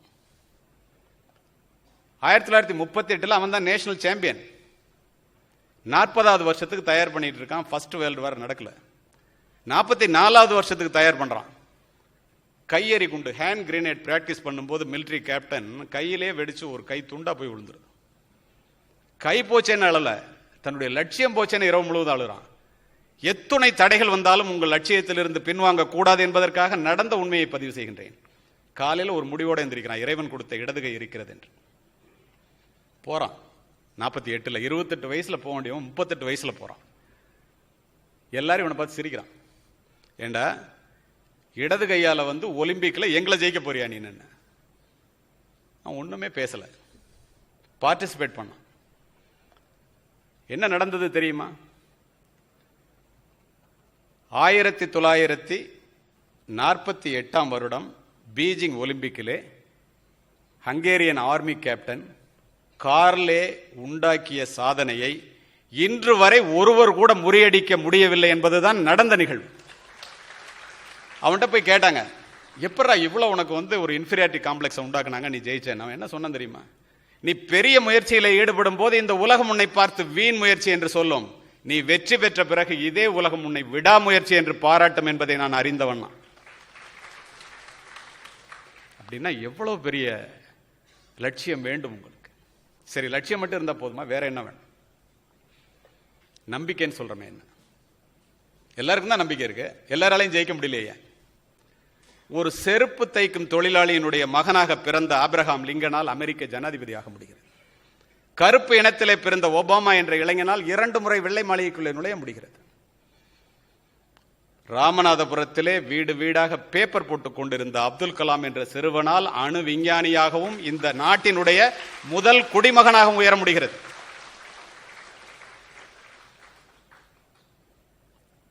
இங்கே அமர்ந்திருக்கின்ற உங்களுடைய நிறுவனரால் இப்படிப்பட்ட ஒரு நிறுவனத்தை உருவாக்கி நிர்வகிக்க முடிகிறது. அந்த நிறுவனத்திலே நீங்கள் படிக்க வந்திருக்கின்றீர்கள். இதெல்லாம் முடியும் போது நம்மளால ஏன் முடியாது? நினைச்சு பாரு. சராசரிகள் தான் சக்கரவர்த்திகள் ஆகிறார்கள், சாமானியர்கள் தான் சரித்திரம் படைக்கிறார்கள். அப்படின்னா நம்பிக்கைங்கிறது எவ்வளவு பெரியது. ஒரு பறவை கூட மரக்கிளையிலே உட்காரும் போது கிளை முறிந்து விடுமே என்று அஞ்சுவதில்லை. காரணம் என்ன தெரியுமா? பறவை நம்பி இருப்பது தன்னுடைய சிறகுகளையே தவிர கிளைகளை அல்ல. கிளைகள் முறிந்தால் பறவை பறந்துவிடும். தன்னையே நம்பாதவனை நீ எத்துணை தெய்வத்தின் மீது நம்பிக்கை வைத்திருந்தாலும் யாராலும் உன்னை காப்பாற்ற முடியாது. உன்னுடைய உடலில் மிக நுண்ணிய பகுதியாக இருக்கின்ற ஆன்மாவிலே அளவுக்கு மீறிய சக்தி இருக்கிறது என்பதை நீ முதலில் நம்பு. நீ நம்பினால் உன்னால் நினைக்க முடியாததையெல்லாம் நீ சாதிப்பாய் என்று சொன்னவர் விவேகானந்தர். அப்படின்னா எவ்வளவு நம்பிக்கை உனக்கு தேவை? விழுந்து கிடந்தால் சிலந்தி கூட நம்மை சிறைப்பிடிக்கும் நண்பர்களே. எழுந்து நடந்தால் எரிமலையும் நமக்கு வழி கொடுக்கும். முடியாது என்று நினைத்து விட்டால் மூச்சு காற்றும் நின்றுவிடும். முடியும் என்று துணிந்து விட்டால் மூளைக்குள் மின்சாரம் பிறப்பெடுக்கும். தன்னம்பிக்கை என்னும் நெருப்பு பொறியை மனித மனம் தாங்கி நின்றால் எண்ணியது எண்ணியவாறு நடக்கும். இடையூறுகள் எரிந்து சாம்பலாகும். அதுதான் நம்பிக்கை. இன்று பேப்பர் எத்தனை பேர் பார்த்திருப்பீங்கன்னு தெரியல. 3 ஒலிம்பிக் போட்டியிலே தொடர்ந்து 100 மீட்டரிலே கலந்து கொண்டு உலகத்தை தன் பக்கம் திருப்பிய உசைன் போல்ட் 4 வருடங்களுக்கு முன்னால் நடந்த ஒலிம்பிக் போட்டியிலே ஜஸ்டினோட போய் ஓடுறான். அந்த ஒலிம்பிக் மைதானத்தில் நான் நேராக இருந்தவன், அதனால இதை உங்கள்கிட்ட பதிவு செய்கிறேன். 2 பேரும் பேசிக்கிறத டிரான்ஸ்மிட் பண்றான். என்ன பேசிக்கிறான் தெரியுமா? ஓட போறப்ப அவன்கிட்ட ஒரு இன்ஃபீரியாரிட்டி காம்ப்ளெக்ஸ் உண்டாக்குறான். நான் சொல்றது முதல் ஒலிம்பிக். உன் வயசு 32டா, என் வயசு 28, நான் ஜெயிச்சிருவேங்கிறான். யாரு? ஜஸ்டின். ஓட போறப்ப சொல்றான். அதுக்கு அவன் சொல்றான், என்னோட டைமிங்ஸ் நல்லா இருக்கு பாத்தியான்னு ஜஸ்டின் சொல்றான் உசைன் போல்ட்ட.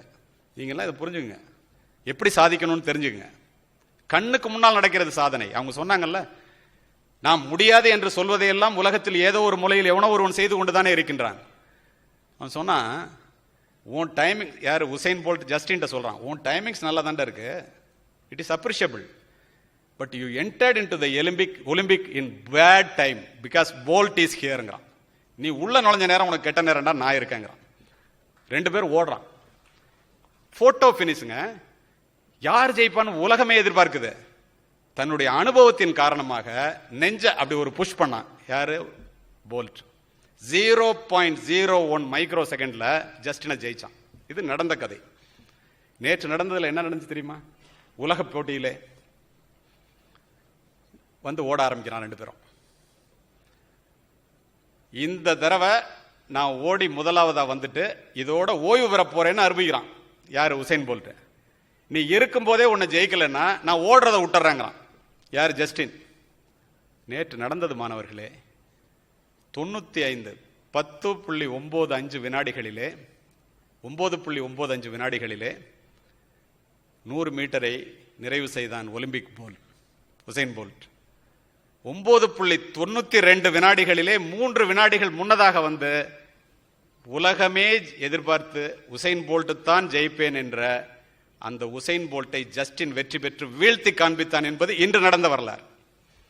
அப்படின்னா ஒரு மனுஷன் நினைச்சானா, நம்பிக்கையோட இருந்தானா, எதை வேணாலும் செய்ய முடியுது தானே. அந்த நம்பிக்கை உங்களுக்கு இல்லைன்னா அதுக்கு யார் என்ன பண்ண முடியும்? சிந்தித்து பாருங்கள். சரி, நல்ல நம்பிக்கை இருக்கு, முயற்சின்னு சொன்னாங்களே, என்ன? தெய்வத்தால் ஆகாதெனினும் முயற்சி தன் மெய்வருத்த கூலி தரும் என்ற வள்ளுவனின் வாசகம் மனித முயற்சிக்கு வள்ளுவன் கொடுத்த மகா சாசனம் என்பேன். உனக்கு வேண்டிய அத்துணையும் உன்னுடைய காலடியிலே கிடைக்கிறது. நீ அதை பெறவில்லை என்றால் அது உன்னுடைய தவறு. நீ செய்ய வேண்டியது முயற்சி மட்டும்தான். நம்மால் முடியாது என்று சொல்லுவது உண்மை அல்ல, நாம் முயற்சி செய்வதில்லை என்பதுதான் உண்மை. முயற்சிகள் தோற்கலாம், தவறலாம். முயற்சி செய்ய தவறலாமா? என்னுடைய முயற்சிகள் என்னை பல முறை கைவிட்டதுண்டு. நான் என்னுடைய முயற்சியை ஒரு முறை கூட கைவிட்டதில்லை. இயலாமையினால் தோற்றவர்களை விட முயலாமையினால் தோற்றவர்களினுடைய எண்ணிக்கையே அதிகம். நீ நினைத்ததெல்லாம் சாதிக்க முடியாது, ஆசைப்படுறதெல்லாம் அடைய முடியாது. நீ எதற்கு உன்னை தகுதியாக்கி கொள்ளுகிறாயோ அதை மட்டும் தான் அடைய முடியும். ஊர்ல ஓட்டப்பந்தயத்தில் வர்றது கொஞ்சம் பயிற்சி இருந்தா போதும். ஒலிம்பிக்ல ஓட்டப்பந்தயத்தில் முன்னாடி வரணும்னாக்க அதிக பயிற்சி தேவை. சரித்திரத்தை படிப்பவனுக்கும் சரித்திரத்தை படைப்பவனுக்கும் வித்தியாசம் உண்டல்லவா? நீ சரித்திரத்தை படிப்பவனாக இருக்க வேண்டுமா, சரித்திரத்தை படைப்பவனாக இருக்க வேண்டுமா? முடிவு செய்து கொள். இருட்டு மனிதர்கள் எது வேண்டுமானாலும் சொல்லட்டும், வெளியிலே உலகம் வெளிச்சமாகத்தான் இருக்கிறது. இங்கு யாரும் கண்ணீர் விட்டு கதற வேண்டியதில்லை. இது போன்றது ஒரு கல்லூரியிலே சேர்ந்து விட்டு போராட துணிந்த அத்துணை பேருக்கும் வெற்றி கதவுகள் திறந்தே இருக்கின்றன இன்று வரை. ஞாபகத்தில் வைத்துக்கொள். அப்படின்னா அது முடியல, போராடுறதுக்கு நீ ரெடியா இல்லைன்னா எப்படி நீ வாழ்க்கையில சாதிக்க முடியும்? கடலிலே குதித்து ஒருவன் முத்தெடுக்காமல் வெளியிலே வந்தால் கடலிலே முத்து இல்லை என்ற அர்த்தமா? உன்னுடைய முயற்சியிலே குறைவு என்றுதான் அர்த்தம். மராத்தான் ஓட்டை பந்தயத்தை போன்றது வாழ்வு. நீங்க பார்த்திருப்பீங்க, ஆரம்ப புள்ளி தான் கூட்டம் அதிகமாக இருக்கும், நிறைவு புள்ளி காலியாகத்தான் இருக்கிறது. ஜெயிப்பவர்கள், பரிசு பெறுவர்கள் எப்படி செய்கிறார்கள்? இன்றைக்கு வந்து சேரும்போது உங்களுக்கு அப்படியே வாழ்க்கையில சாதிக்கணும்னு இந்த வெறி இருக்குல்ல, தொடக்கத்தில் காட்டுகின்ற உற்சாகத்தை தொடர்ந்து காட்டுபவர்கள் மட்டுமே பந்தய மைதானத்திலே பதக்கத்தை பெற முடியும். தொடர்ந்து காட்டாதவர்கள் பந்தய மைதானத்திலிருந்து பாதியிலேயே வெளியேற வேண்டியதுதான். தொடக்க புள்ளி கூட்டமாக இருக்கின்றது, நிறைவு புள்ளி காலியாகத்தான் இருக்கிறது. யார் பிடிக்க வேண்டும் என்பதை உங்களுக்குள் முடிவு செய்து கொள்ளுங்கள். சரி, நல்ல முயற்சி இருக்கு. நேரத்தை பத்தி எல்லாருமே சொன்னாங்களே, நான் சொல்லுகிறேன், கேட்டுக்கொள்ளுங்கள். உண்மையிலேயே வாழ்க்கையை நீங்கள் நேசிப்பவர்களாக இருந்தால் தயவு செய்து நேரத்தை வீணாக்காதீர்கள். ஏன் தெரியுமா? வாழ்க்கை என்பதே நேரத்தால் ஆனதுதான். கடந்து போன காலத்தை விலை கொடுத்து வாங்கும் அளவிற்கு பணக்காரன் உலகத்திலே பிறக்கவில்லை. 1 கோடி ரூபாயை கொடுத்து ஒரு நிமிடத்தை கூட எவ்வளவு பெரிய கோடீஸ்வரனாலும் வாங்கி வைத்துக் கொள்ள முடியாது. நீ இங்கிலாந்துல இருந்தாலும், அமெரிக்காவில் இருந்தாலும், சுவிட்சர்லாந்தில் இருந்தாலும், இந்தியாவில் இருந்தாலும், காலையில் எந்திரிக்கும் போது 24 மணி நேரம் உன் பையில தான் இருக்கு. அதை எப்படி உபயோகப்படுத்துகிறாய் என்பதை வைத்தே உன்னுடைய வாழ்க்கை முடிவு செய்யப்படுகின்றது. காலையிலே படுக்கை விட்டு சீக்கிரமாக எழுபவர்கள் வாழ்க்கையிலே தோற்றதாக சரித்திரம் இல்லை. எல்லா கல்லூரிகளிலும் நான் சொல்வதுண்டு, 3 மணிக்கு எழுபவன் முனிவன், 4 மணிக்கு எழுபவன் ஞானி, 5 மணிக்கு எழுபவன் அறிஞன், 6 மணிக்கு எழுபவன் மனிதன், 7 மணிக்கு எழுபவர்கள் எருமை என்பேன். நீங்க எத்தனை மணிக்கு எந்திரிக்கிறீங்கன்னு எனக்கு தெரியாது. நீ மனிதனா இருக்குமா, ஞானியா இருக்கணுமா, அறிஞனா இருக்கணுமா, கடைசியா சொன்ன அதுவா இருக்கணுமான்னு முடிவு பண்ணி. இப்படிப்பட்ட கல்லூரியிலே வந்து நான் நைட்டு 12 மணிக்கு வந்தேன், புகழேந்தி நானும் சாப்பிட்டுட்டேன். காலையில 4 மணிக்கு எந்திரிச்சு இந்த வளாகத்தை சுத்தி பார்க்கணும்னு ஆசை என்ன மாதிரி உள்ளவனுக்கு இருக்கும்போது, இங்கேயே இருக்கிற உங்களுக்கு எப்படிப்பட்ட ஆசைகள் வர வேண்டும், அதை உபயோகப்படுத்துவதற்கு எப்படிப்பட்ட ஒரு வளாகத்தை அழைத்து கொடுத்திருக்கிற, அதை நீங்க அனுபவிக்கலன்னா யாரோட நினைச்சு பாருங்க. இந்தியர்கள் கடிகாரத்தில் மணியை மட்டும் பார்க்கின்றோம் நண்பர்களே. அமெரிக்கர்கள் மணியோடு சேர்த்து நிமிடத்தையும் பார்க்கின்றார்கள். ஜப்பானியர்களும் ஐரோப்பியர்களும் நிமிடத்தோடு சேர்த்து வினாடியையும் பார்க்கின்றார்கள். 6 மாசத்துக்கு முன்னாடி சுவிட்சர்லாந்து போயிருந்தேன். ஜூரிச் ரயில்வே ஸ்டேஷன்ல இருந்து 45,000 ரூபாய் டிக்கெட் எடுத்துட்டு போகணும் ஜெர்மனிக்கு, நானும் என்னுடைய மனைவியும். நான் போலீஸ் ஆபீசர், இது காரணத்தோட சொல்றேன். 8:03க்கு ட்ரெயின் டிக்கெட்ல போட்டு கொடுத்தான். நான் புறப்பட்டுட்டேன். வீட்லயும் அழைச்சிட்டு போறதுன்னா உங்களுக்கு தெரியும் தானே. ஒரு 2 நிமிஷம் லேட்டு. இந்தியாவில் நம்ம போயிருக்கிற இடம், இந்தியாவிலேருந்து போயிருக்கோம்ல, போனால் ட்ரெயின் ஆப்போசிட் டைரக்ஷனில் நின்றுச்சு. அந்த ட்ரெயின் எப்போ வரும்னு கேட்டான் வழக்கம் போல். நீங்கள் எந்த ஊருன்னு கேட்டான். நான் இந்தியான்னு சொன்னேன். அது போய் ரொம்ப நேரம் ஆச்சு, நேரம் பாதி தூரம் போயிருக்கும். 1 மணி நேரத்துக்கு 750 கிலோமீட்டர் வேகத்தில் போகிற புல்லட் ட்ரெயின் எதுன்னா.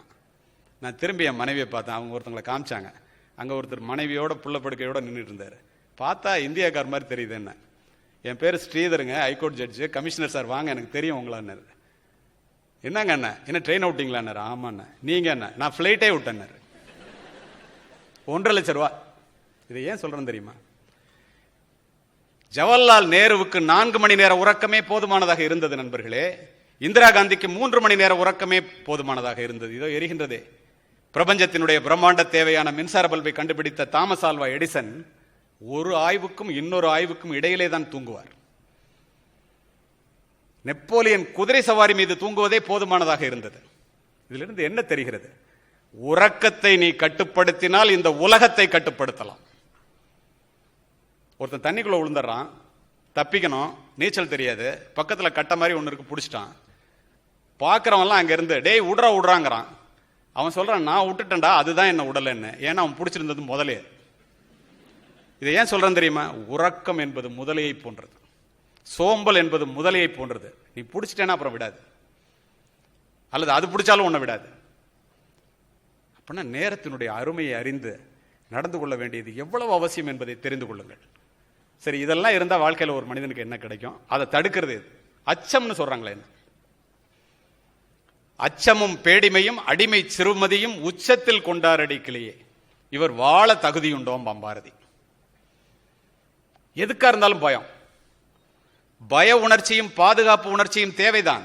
அது மானிட முன்னேற்றத்தை மழுங்கடித்து விடக்கூடாது. ஏன் அவ்வாறு கூறுகின்றேன் தெரியுமா? நிறைய பேர் தோக்கிறது பயத்தினாலதான்.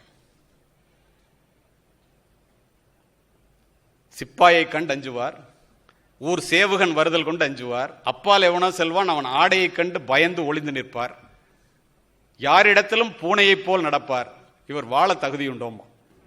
It is very safe for the ship to be in the shore, but the ship is not meant for that purpose. கப்பல் கரையிலே இருப்பது கப்பலுக்கு வேண்டுமானால் பாதுகாப்பானதாக இருக்கலாம் நண்பர்களே. கப்பல் செய்யப்பட்டதனுடைய நோக்கம் அது அல்ல. பண்ணாரி அம்மன் இன்ஸ்டிடியூட் ஆஃப் டெக்னாலஜியில் நீ வந்துட்டா நீ இங்க சும்மா இருந்துட்டு போறதுக்கு வரல, வாழ்க்கையிலே சாதிப்பதற்காக வந்திருக்கின்றாய், வாழ்க்கையிலே வெற்றி பெறுவதற்காக வந்திருக்கின்றாய். நம்ம ஒரு சின்ன பையன் தானே, கிராமப்புறத்துல தானே வந்திருக்கோம். அந்த தாழ்வு மனப்பான்மை இருக்கு பாருங்க, தூக்கி எறியுங்கள். ஏன் அவ்வாறு சொல்லுகின்றேன் தெரியுமா? அக்கினி குஞ்சொன்று கண்டேன், அதை ஆங்கோர் காட்டிடை பொந்து நிலிட்டேன், வெந்து தணிந்தது காடு, தளல் வீரத்தில் குஞ்சென்றும் மூப்பென்றும் உண்டோம்பம் பாரதி. என்ன அர்த்தம் தெரியுமா? ஒரு சிறு நெருப்பு போதும் ஒரு காட்டை அழிப்பதற்கு. இந்த பண்ணாரி அம்மன் இன்ஸ்டிடியூட்டிலே படிக்கின்ற ஒரு மாணவனோ மாணவியோ போதும் இந்த நாட்டையே ஆள்வதற்கு என்பதை மனதிலே பதிய வைத்துக்கொள்ளும். அதுதான் உண்மை. இதில் இருவேறு கருத்துக்கு இடமே இல்லை.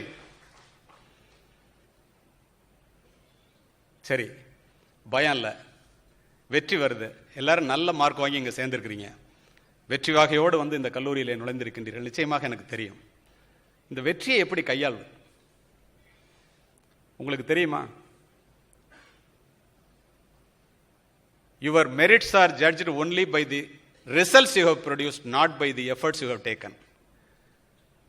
சரி, நல்ல வெற்றி வந்துருச்சு. இந்த வெற்றியை எப்படி கையாளுவது? ஓடுகின்ற குதிரையிலே ஜெயிக்கின்ற குதிரையை பற்றி மட்டுமே பேசுகின்ற உலகம் இது. நீ நேத்து ஜெயிச்சுட்டு இன்னைக்கு தோத்துட்டேன்னா போச்சு. அதுக்கு என்ன செய்யணும்? வெற்றி பெறும் வரை அமைதியாக இரு, வெற்றி பெற்ற பிறகு அடக்கமாக இரு, வெற்றி பெறும் வரை குதிரை வேகத்தில் ஓடு, வெற்றி பெற்ற பிறகு குதிரையை விட வேகமாக ஓடு. அப்பொழுதுதான் உன்னுடைய இடத்தை நீ தக்க வைத்துக் கொள்ள முடியும்.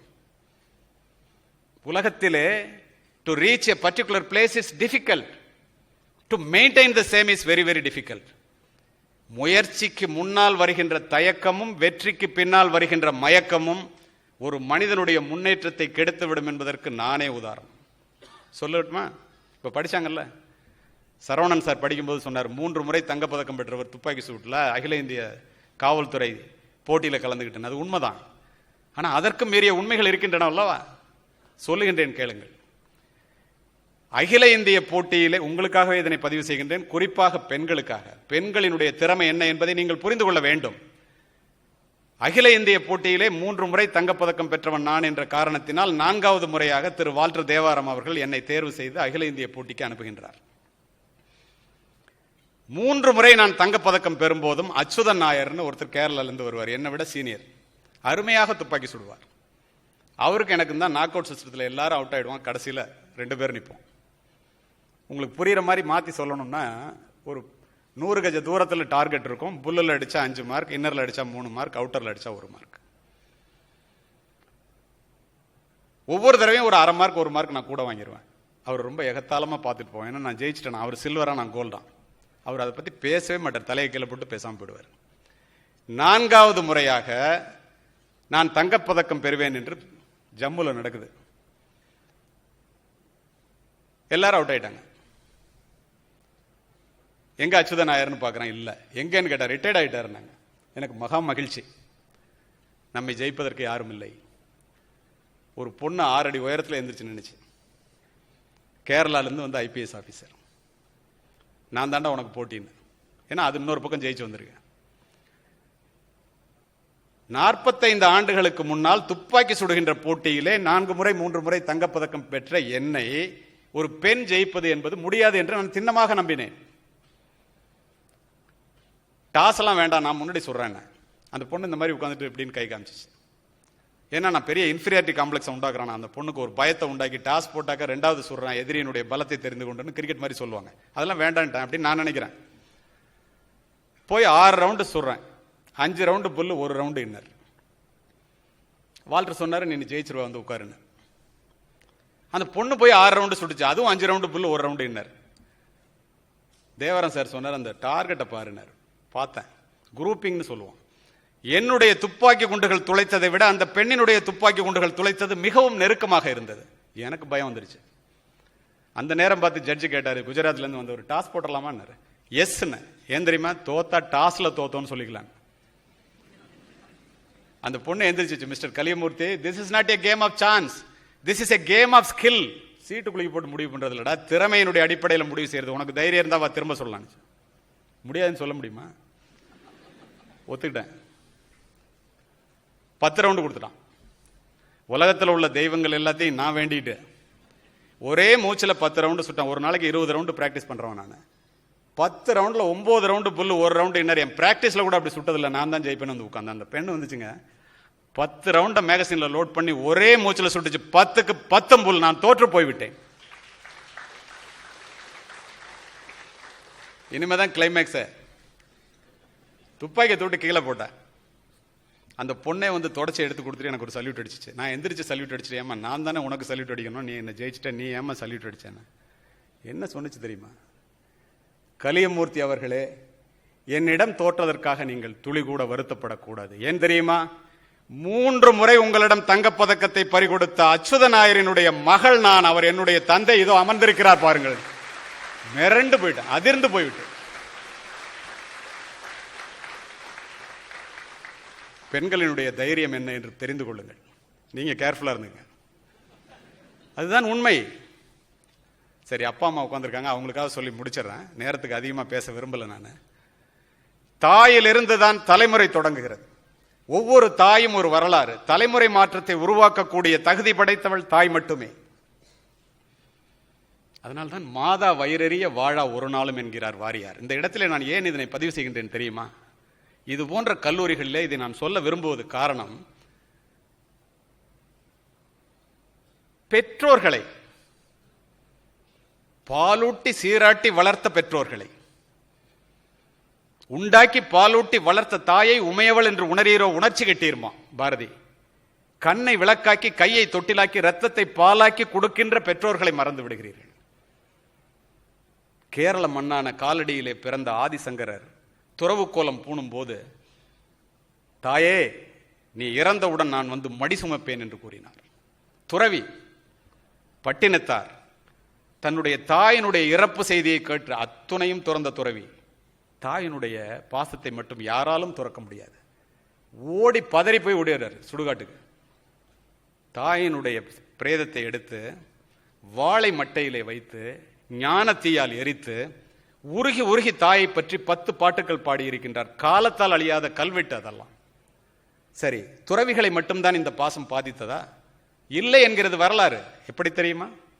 உலகத்தையே கொன்று குவித்த, கோடிக்கணக்கான யூதர்களையும் மக்களையும் கொன்று குவித்த ஹிட்லர் 2ஆம் உலகப் போரிலே மிகப்பெரிய தோல்வியை சந்தித்து இறுதியாக தற்கொலை செய்து கொள்ள வேண்டும் என்று முடிவு செய்து துப்பாக்கியை எடுத்து தலையிலே சுட்டு தற்கொலை செய்து கொள்ளும் போது, மாணவர்களே மாணவிகளே, இறுதியாக இறந்து கிடந்த ஹிட்லரை போய் பார்க்கும் போது தன்னுடைய தாயினுடைய புகைப்படத்தை கையினால் மார்பிலே தழுவியபடி நாற்காலியிலே சரிந்து கிடந்தான் என்பதுதான் வரலாறு. அப்படி என்றால் நாம் எப்படி இருக்க வேண்டும்? என்னுடைய தாயினுடைய காலடியிலே தான் சொர்க்கம் இருக்கிறது என்கிறார் நபிகள் நாயகம். சொர்க்கத்திற்கு போகின்ற வாசலை வீட்டிற்குள்ளே வைத்துவிட்டு வெளியிலே சொர்க்கத்தை தேடுகிறாய் முட்டாளே, உன்னுடைய தாய் தானடா சொர்க்கத்திற்கு போகின்ற வாசல் சொன்னவர் நபிகள் நாயகம். உன்னுடைய தாயையும் தந்தையும் கனம் பண்ணுவாயாக பைபிள். கடவுள் எல்லா வீட்டிலும் தரிசனம் தர முடியாது என்ற ஒரே காரணத்தினால் தாயை படைத்தார் என்கிறது பைபிள். அதோடு மட்டுமல்ல, நிலத்திலே இருக்கின்ற நீர் எப்படி கிணத்திலே தெரிகிறதோ, ஒரு பசுமாட்டிற்கு உள்ளே இருக்கின்ற பால் எப்படி அதனுடைய மடியினுடைய முளைக்காம்புகளில் இருந்து வெளியிடுகிறதோ, கடவுள் தாயின் மூலமாக ஒவ்வொரு வீட்டிலும் தரிசனம் தருகின்றான் என்று சொன்னவர் விவேகானந்தர். உணர்ச்சி பிளம்பாக அமர்ந்திருக்கின்றீர்களே, நாம் தாயை எப்படி போற்றி பாதுகாக்க வேண்டும் சிந்தித்து பாருங்கள். ஏன் இதையெல்லாம் குறிப்பிடுகின்றேன் தெரியுமா? ஓலை குடிசையிலே ஒழுகும் மழை நீரை குழந்தை பேல் படாமல் காப்பதற்காக ஒவ்வொரு தாயும் தன்னுடைய உடலை கூடாரமாக்குகிறாள். நீங்கள் நனைந்திருப்பீர்கள் மழை நீரால் அல்ல, தாயினுடைய கண்ணீரால். இந்த இடத்திலே ஒன்றை பதிவு செய்கின்றேன். உங்களைப் போல நானும் ஏழை குடும்பத்திலிருந்து வந்தவன். உங்கள் முன்னாள் காவல்துறை உயர் அதிகாரியாகவும் இன்று உங்களிடம் நான் உரையாற்றிக் கொண்டிருக்கின்றேன் என்றால் அதற்கெல்லாம் காரணம் யார் தெரியுமா? வரப்பிலே பில்லறுத்து வயலிலே களை எடுத்து கையிலே வடிகின்ற ரத்தத்தை காசாக்கி என்னுடைய ஏழை தாய் என்னை படித்து வைத்த காரணத்தினால் உங்கள் முன் நான் சிறப்பு விருந்தினராக உரையாற்றிக் கொண்டிருக்கின்றேன் என்றால் அத்துணை பெருமையும் என்னை பெற்றெடுத்த தாயே சேர். உங்களுடைய பெற்றோர்கள் அத்துணை பேரும் வெளியிலே பார்த்து கொண்டு இங்கே அமர்ந்திருக்கின்றார்கள். மனதிலே வைத்துக் கொள்ளுங்கள். உயிருள்ள பெற்றோர்கள் நேசிக்கப்பட வேண்டியவர்கள். உயிரற்ற அவர்களுடைய சொத்துக்கள் உபயோகப்படுத்தப்பட வேண்டியது. நாம் என்ன செய்கின்றோம்? உயிரற்ற அவர்களுடைய சொத்துக்களை நேசித்து வளர வளர உயிருள்ள பெற்றோர்களை உபயோகப்படுத்தி உதாசீனப்படுத்தி விடுகின்றோம். நானும் கலெக்டரும் ஒரு வாரத்துக்கு முன்னாடி ஒரு பள்ளிக்கூடத்துக்கு போய் உள்ளம் கவர்ந்த லட்சிய பெண்மணிங்கிற தலைப்பில் ஒரு பக்கம் எழுதுன்னு ஒரு பேப்பரை கொடுத்தோம். ஒரு பெண்ணிட்ட ஒரு 40 பேர் இருந்தாங்க. நான் வேற ஃபங்க்ஷன் அட்டன் பண்ணிட்டு பிரைஸ் கொடுக்க வந்தேன். யாரை பற்றி எழுதியிருக்காங்கன்னு போகிறதுக்கு முன்னாடி நான் சொன்னேன், அரசியலில் இருக்கிறவங்களையோ சினிமாவில் இருக்கிற உங்களை லேடிஸை பற்றி எழுதக்கூடாது, வேற யாரை வேணாலும் எழுதுங்கன்ட்டு போயிட்டேன். 50 பேரில் 49 பேர் தன்னுடைய தாயையே உள்ளம் கவர்ந்த லட்சிய பெண்மணியாக எழுதியிருந்தார்கள். ஒரு பொண்ணுக்கு அம்மா இல்லை. அப்படித்தானே வளர்றீங்க. ஆனா வளர்ந்த பிறகு இது எங்கே மாறுகிறது? 3 மாதத்திற்கு முன்னால் ஜப்பானிய நாட்டிற்கு சென்றிருந்தேன். அங்க 10வது பாடமா வச்சிருக்கான், அம்மாவினுடைய தியாகம், தாயினுடைய பெருமை என்ன என்பதை பிள்ளைகளினுடைய மனதிலே பதிவு செய்ய வேண்டும் என்று. என்ன வச்சிருக்கான் தெரியுமா? ஜப்பானிய நாடு ராணுவ ஆட்சியிலே இருக்கும் போது கொள்ளை கூட்டத்தினர் கும்பல் கும்பலாக குதிரையிலே வந்து கண்ணில் படுபவர்களை எல்லாம் வெட்டி குதித்து விட்டு கொள்ளையடித்துக் கொண்டு செல்வது வழக்கமாக இருந்தது. அது போன்றது ஒரு மாலை பொழுதிலே ஒரு தாய் 2 குழந்தைகளுக்கு சோறு ஊட்டி கொண்டு வாசலில் அமர்ந்திருக்கின்றாள். கொள்ளை கூட்டம் வந்து விடுகிறது. கூட்டம் வருவதை பார்த்தவுடன் அத்துணை பேரும் மறைவிடத்தை நோக்கி ஓடுகிறார்கள். 2 குழந்தையும் தூக்கி இடுப்புல 2 பக்கமும் வச்சுட்டு அவளும் ஓடுறான். 3 பேரும் காப்பாற்றணும், தன்னையும் சேர்த்து. குதிரையினுடைய குளம்படி சத்தம் பின்னால் கேட்கின்றது. நிச்சயமா முடியாதுன்னு தெரியுது. ஒரு நிமிடம் நின்று நிதானித்து 2 குழந்தையும் முகத்தை பார்த்துட்டு ஒரு குழந்தையை இறக்கி விட்டுட்டு ஒரு குழந்தையை தூக்கிட்டு ஓடிடுறான். மறைவிடத்திலிருந்து திரும்பி பார்க்கின்றால் இறக்கிவிடப்பட்ட குழந்தை தலை துண்டாக்கப்பட்டு இறகிறது. குதிரையினுடைய காலடி அது மேல்பட்டு செல்வதை பார்த்து கதறுகிறாள், பதறுகிறாள். கொள்ளை கூட்டம் சென்றவுடன் அத்தனை பேரும் வெளியிலே வருகின்றார்கள். ஒரு முதியவர் கேட்கிறார், அந்த அம்மா போய் அங்கே அழுதுட்டு இருக்கு, ஏமா ஒரு தாய்க்கு 2 குழந்தையும் ஒரு 2 கண்ணு மாதிரி தானே, எப்படி உன்னால முடிஞ்சு ஒரு குழந்தைய இறக்கி விடுறது? அந்த தாய் சொன்ன பதில் என்ன தெரியுமா? நெகிழ்ச்சியோடு அமர்ந்திருக்கீங்க, நிறைய பேர் கண்ணை துடைக்கிறீங்க, நான் பார்க்குறேன். எது நெகிழ்வானதோ அதுவே மகிழ்வானது. அந்த தாய் சொன்ன பதில் என்ன தெரியுமா? ஐயா, என்னுடைய குழந்தைக்கும் பக்கத்து வீட்டு குழந்தைக்கும் சோறு ஊட்டி கொண்டிருக்கும் போது ராணுவம் வந்து விட்டது. ஒரு குழந்தையைத்தான் காப்பாற்ற முடியும் என்ற சூழ்நிலையிலே நான் இறக்கி விட்டது என்னுடைய குழந்தை, காப்பாற்றியது பக்கத்து வீட்டு குழந்தை என்று கூறினார். இது ஒரு தாயால் மட்டுமே முடியும் இந்த தியாகம். தந்தை, எல்லாரும் அம்மாவை பத்தியே பேசுறோம், தந்தையை பத்தி பேசலன்னு நிறைய பேர் வருத்தப்பட்டாங்க. அதுக்காக அதை சொல்லி முடிக்கின்றேன். என்ன தெரியுமா? தாயிற் சிறந்த கோவிலும் இல்லை, தந்தை சொல் மிக்க மந்திரம் இல்லை, 1000 உறவில் பெருமைகள் இல்லை, அன்னை தந்தையே அன்பின் இல்லை. கண்ணதாசன் ஏன் அப்படி சொன்னான்? பெற்றோர்கள்னா அவ்வளவு முக்கியமா? சிவன் கூட, சிவபெருமான் கூட பெற்றோர்களை சுற்றி வந்த விநாயகருக்குத்தான் ஞானப்பழத்தை கொடுத்தாரே ஒழிய உலகத்தை சுற்றி வந்த முருகனுக்கு அல்ல. நண்பர்களே, ஏன் தெரியுமா? உலகத்திலேயே உங்களுக்காக உண்மையாக வாழுகின்ற ஜீவன் 2. ஒன்று உன்னுடைய தாய், அடுத்தது உன்னுடைய தந்தை. இதை ஏன் சொல்றேன் தெரியுமா? உலகத்தில் உள்ள அப்பாக்கள் அத்தனை பேருக்கும் ஒரே மாதிரியான பாசம். ஆனால் இந்திய அப்பாக்களுக்கு பிள்ளைகள் மீது அளவு கடந்த பாசம். எப்படி தெரியுமா? உன்னுடைய அப்பா உன்னை தன்னுடைய இரத்தமாகவும் சதையாகவும் நினைக்கின்றார். உன்னுடைய வெற்றியை தன்னுடைய வெற்றியாகவும் உன்னுடைய தோல்வியை அவருடைய தோல்வியாகவும் நினைப்பவர்கள் தான் இந்திய அப்பாக்கள். சமீபத்தில் ஒரு 6 மாசத்துக்கு முன்னாடி மத்திய தரை கடலுக்கு மேல 168 பயணியோட ஒரு விமானம் போனுச்சு. 35,000 அடி மேல பறந்துட்டு இருக்கும்போது திடீர்னு ஒரு சத்தம், ஒரே புகை மண்டலம். விமானி வந்து நம்ம இறக்க போறோம், தண்ணிக்குள்ள உழவு போறோம், லைஃப் ஜாக்கெட்லாம் போட்டுங்கன்னு சொல்றாரு. ஒரே மரண ஓலம். அடுத்த அரை நிமிடத்திலே ஒரே மயான அமைதி. எப்படி இருக்கும் நினைச்சு பாருங்க. விமானம் எந்த விதமான சக்தியும் இன்றி புவியீர்ப்பு விசையின் மூலமாக கீழே வந்து கொண்டிருக்கிறது. நடந்த சம்பவம். 10,000 அடி வருது, தண்ணி தெரியுது. கோ பைலட் அங்கேருந்து ஓடியாந்து லைட் எரியுது அப்படிங்கிறான் ஒரு என்ஜினியர். நல்லா கேட்டுங்க, என்ஜினியரை பத்திலாம் சொன்னாங்கல்ல. ஓடி போய் உட்கார்ந்து 2 பேரும் முயற்சி பண்றான். என்ஜின் வந்து ஆன் ஆயிடுது. தண்ணீரை தொட இருந்த விமானத்தை மேலே ஏற்றுகின்றார்கள் இருவருமாக சேர்ந்து. எமர்ஜென்சி லேண்டிங்னு போய் தரையிறங்கலாம். தரையிறங்கினோன்னு வழக்கமா பத்திரிகைக்காரர்கள் கேட்பாங்கல்ல, இறப்பினுடைய விளிம்பையே தொட்டு விட்டு வந்து விட்டீர்களே. எல்லா நாட்டுக்காரனும் உள்ள இருக்கான், இந்தியர்கள் உட்பட. கடைசி நிமிஷத்துல நீங்க என்ன நினைச்சீங்கன்னு கேட்கிறான். ஒருத்தன் நாடுங்கிறான், ஒருத்தன் வீடுங்கிறான், சொத்துங்கிறான், மனைவிங்கிறான். என்னுடைய பிள்ளைகளை அனாதையாக விட்டு விட்டு நான் சாக போகின்றோனே, இன்னும் கொஞ்ச நாள் என்னுடைய பிள்ளைகளுக்காக உழைக்க முடியவில்லை என்று அழுதேன் என்று சொன்ன 10 பேரும் இந்திய தந்தைகள் என்பதை மனதிலே பதிய வைத்துக் கொள்ளும். அதுதான் உங்க அப்பா. தன்னோட சொத்தை மட்டும் இல்லைங்க, தான் அப்பா கொடுத்த சொத்தையும் சிந்தாமல் சிதறாமல் பிள்ளைகளுக்கு கொடுத்து விட்டு போக வேண்டும் என்று நினைப்பவர்கள் உலகத்திலே இந்தியாவை தவிர வேறு தந்தை எங்கேயுமே இல்லை.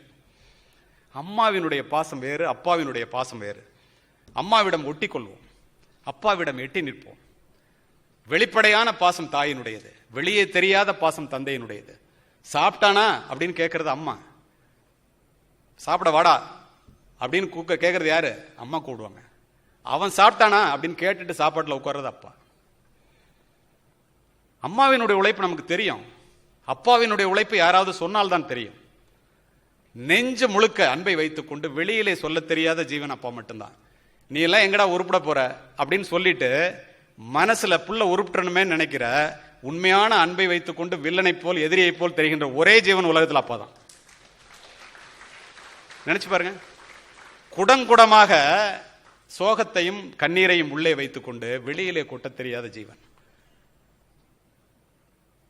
அப்படிப்பட்ட பனையளவு துன்பம் வந்தால் கூட அதை தினையளவு பொருட்படுத்தாத தந்தை தன்னுடைய பிள்ளைகளினுடைய கண்ணிலே கண்ணீர் வந்தால் கலங்கி விடுவார்.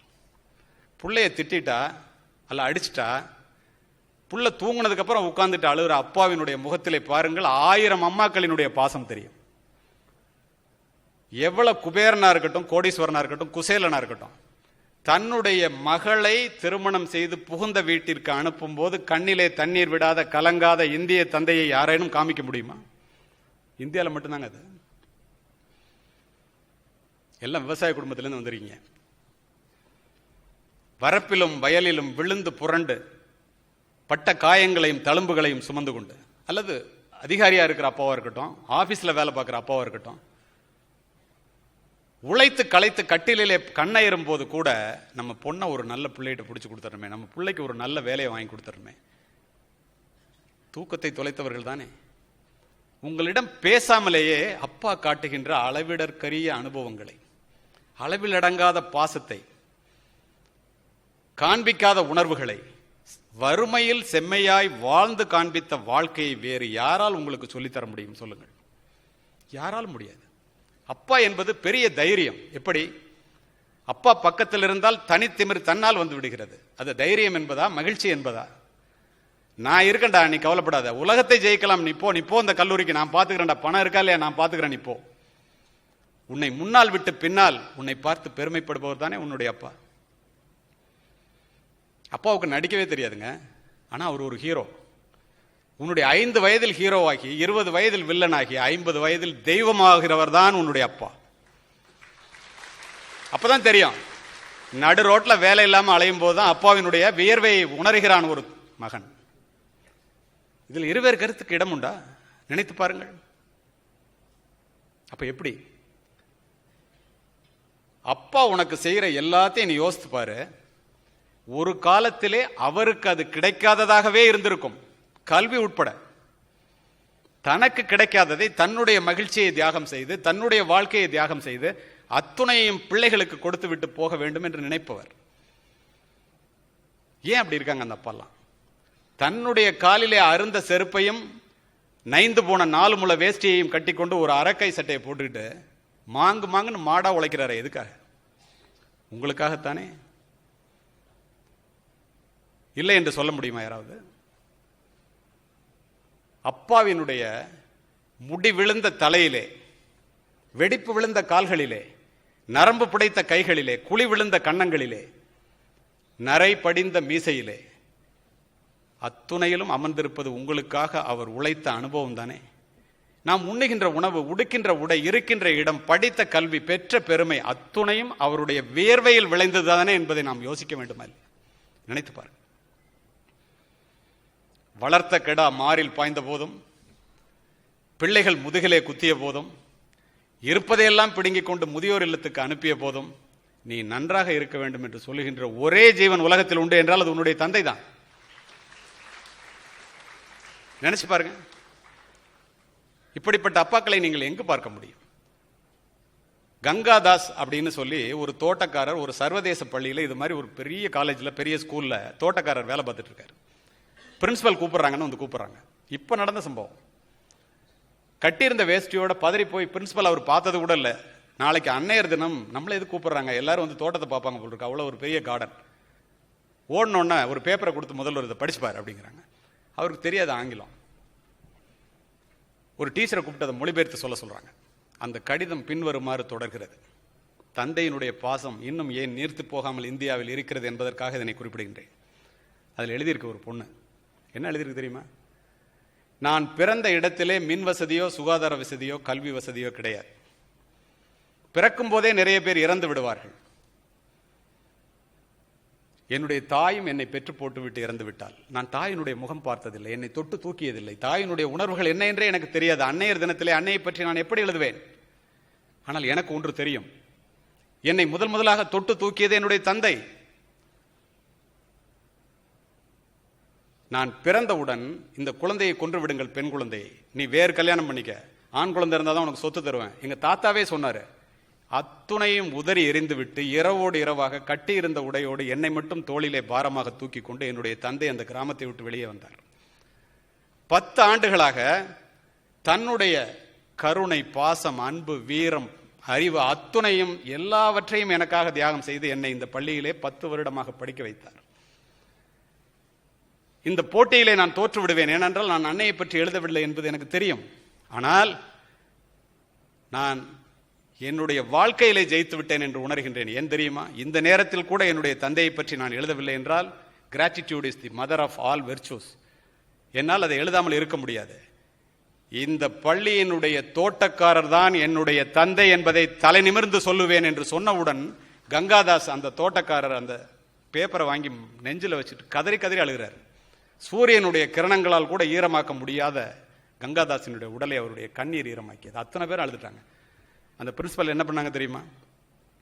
நாளை அன்னையர் தினத்திற்கு நீங்கள் தான் முக்கிய விருந்தினர். உங்களை விட சிறந்த தாய் உலகத்திலே இல்லை. தோட்டத்திலே பூக்களை மட்டும் நீங்கள் வளர்க்கவில்லை, வீட்டிலே ஒரு அருமையான ரோஜா செடியை வளர்த்திருக்கின்றீர்கள், ரோஜா பூவை வளர்த்திருக்கின்றீர்கள் என்று அவரை முக்கிய விருந்தினராக தேர்ந்தெடுத்தார் என்பது நடந்த சம்பவம். இதுதான் தந்தை, இதுதான் தாய், இதுதான் படிப்பு, இதுதான் வெற்றி, இதுதான் சாதனை. இந்த கல்லூரியிலே படிக்கின்ற நீங்கள் தேடி சோறு நிதந்தின்று பல சின்ன சிறு கதைகள் பேசி மனம் வாடி துன்பமிக உழன்று பிறர் வாட பல செயல்கள் செய்து நரை கூடி கிளப்பருவம் எய்தி கூடும் கூற்றுக்கிறை என பின் மாயும் பல வேடிக்கை மனிதரைப் போல் நான் வீழ்வேன் என்று நினைத்தாயும் பாரதி. பிறந்தோம், வளர்ந்தோம், சாப்பிட்டோம், கல்யாணம் பண்ணிட்டோம், குழந்தை பேத்தோம், செத்து போயிட்டோம். மிருகங்கள் கூட அதைத்தான் செய்கிறது. வாய்த்தது ஈத்தோர் பிறவி மதித்திடும் என்பார் அப்பர் தேவாரத்தில். ஒரு மனிதனா பிறக்கிற பிறவிடா அதை சாதித்துட்டு சாகுது. பிறப்பு ஒரு சம்பவமாக இருக்கலாம், இறப்பு ஒரு சாதனையாக இருக்க வேண்டும் என்று சொல்லுபவர் நீங்கள் அத்துணை பேர், நம்முடைய அத்துணை பேர் மனதிலும் இடம் பிடித்த அப்துல் கலாம் அவர்கள். இதுவரை நான் இங்கு பேசியது சொற்கள் அல்ல, அத்துணையும் விதைகள். ஏன் தெரியுமா? இந்த Bannari Amman institute of engineering கல்லூரி ஒரு வளமான நிலம் என்பதை நான் பார்த்தேன், அறிந்தேன், உணர்ந்தேன். இந்த வளமான நிலத்திலே விழுகின்ற விதைகள் ஆலமரமாக உயரும் என்பதில் இருவேறு கருத்துக்கு இடமில்லை. விதைத்தவன் உறங்கினாலும் விதைகள் உறங்குவதில்லை. நன்றி, வணக்கம்.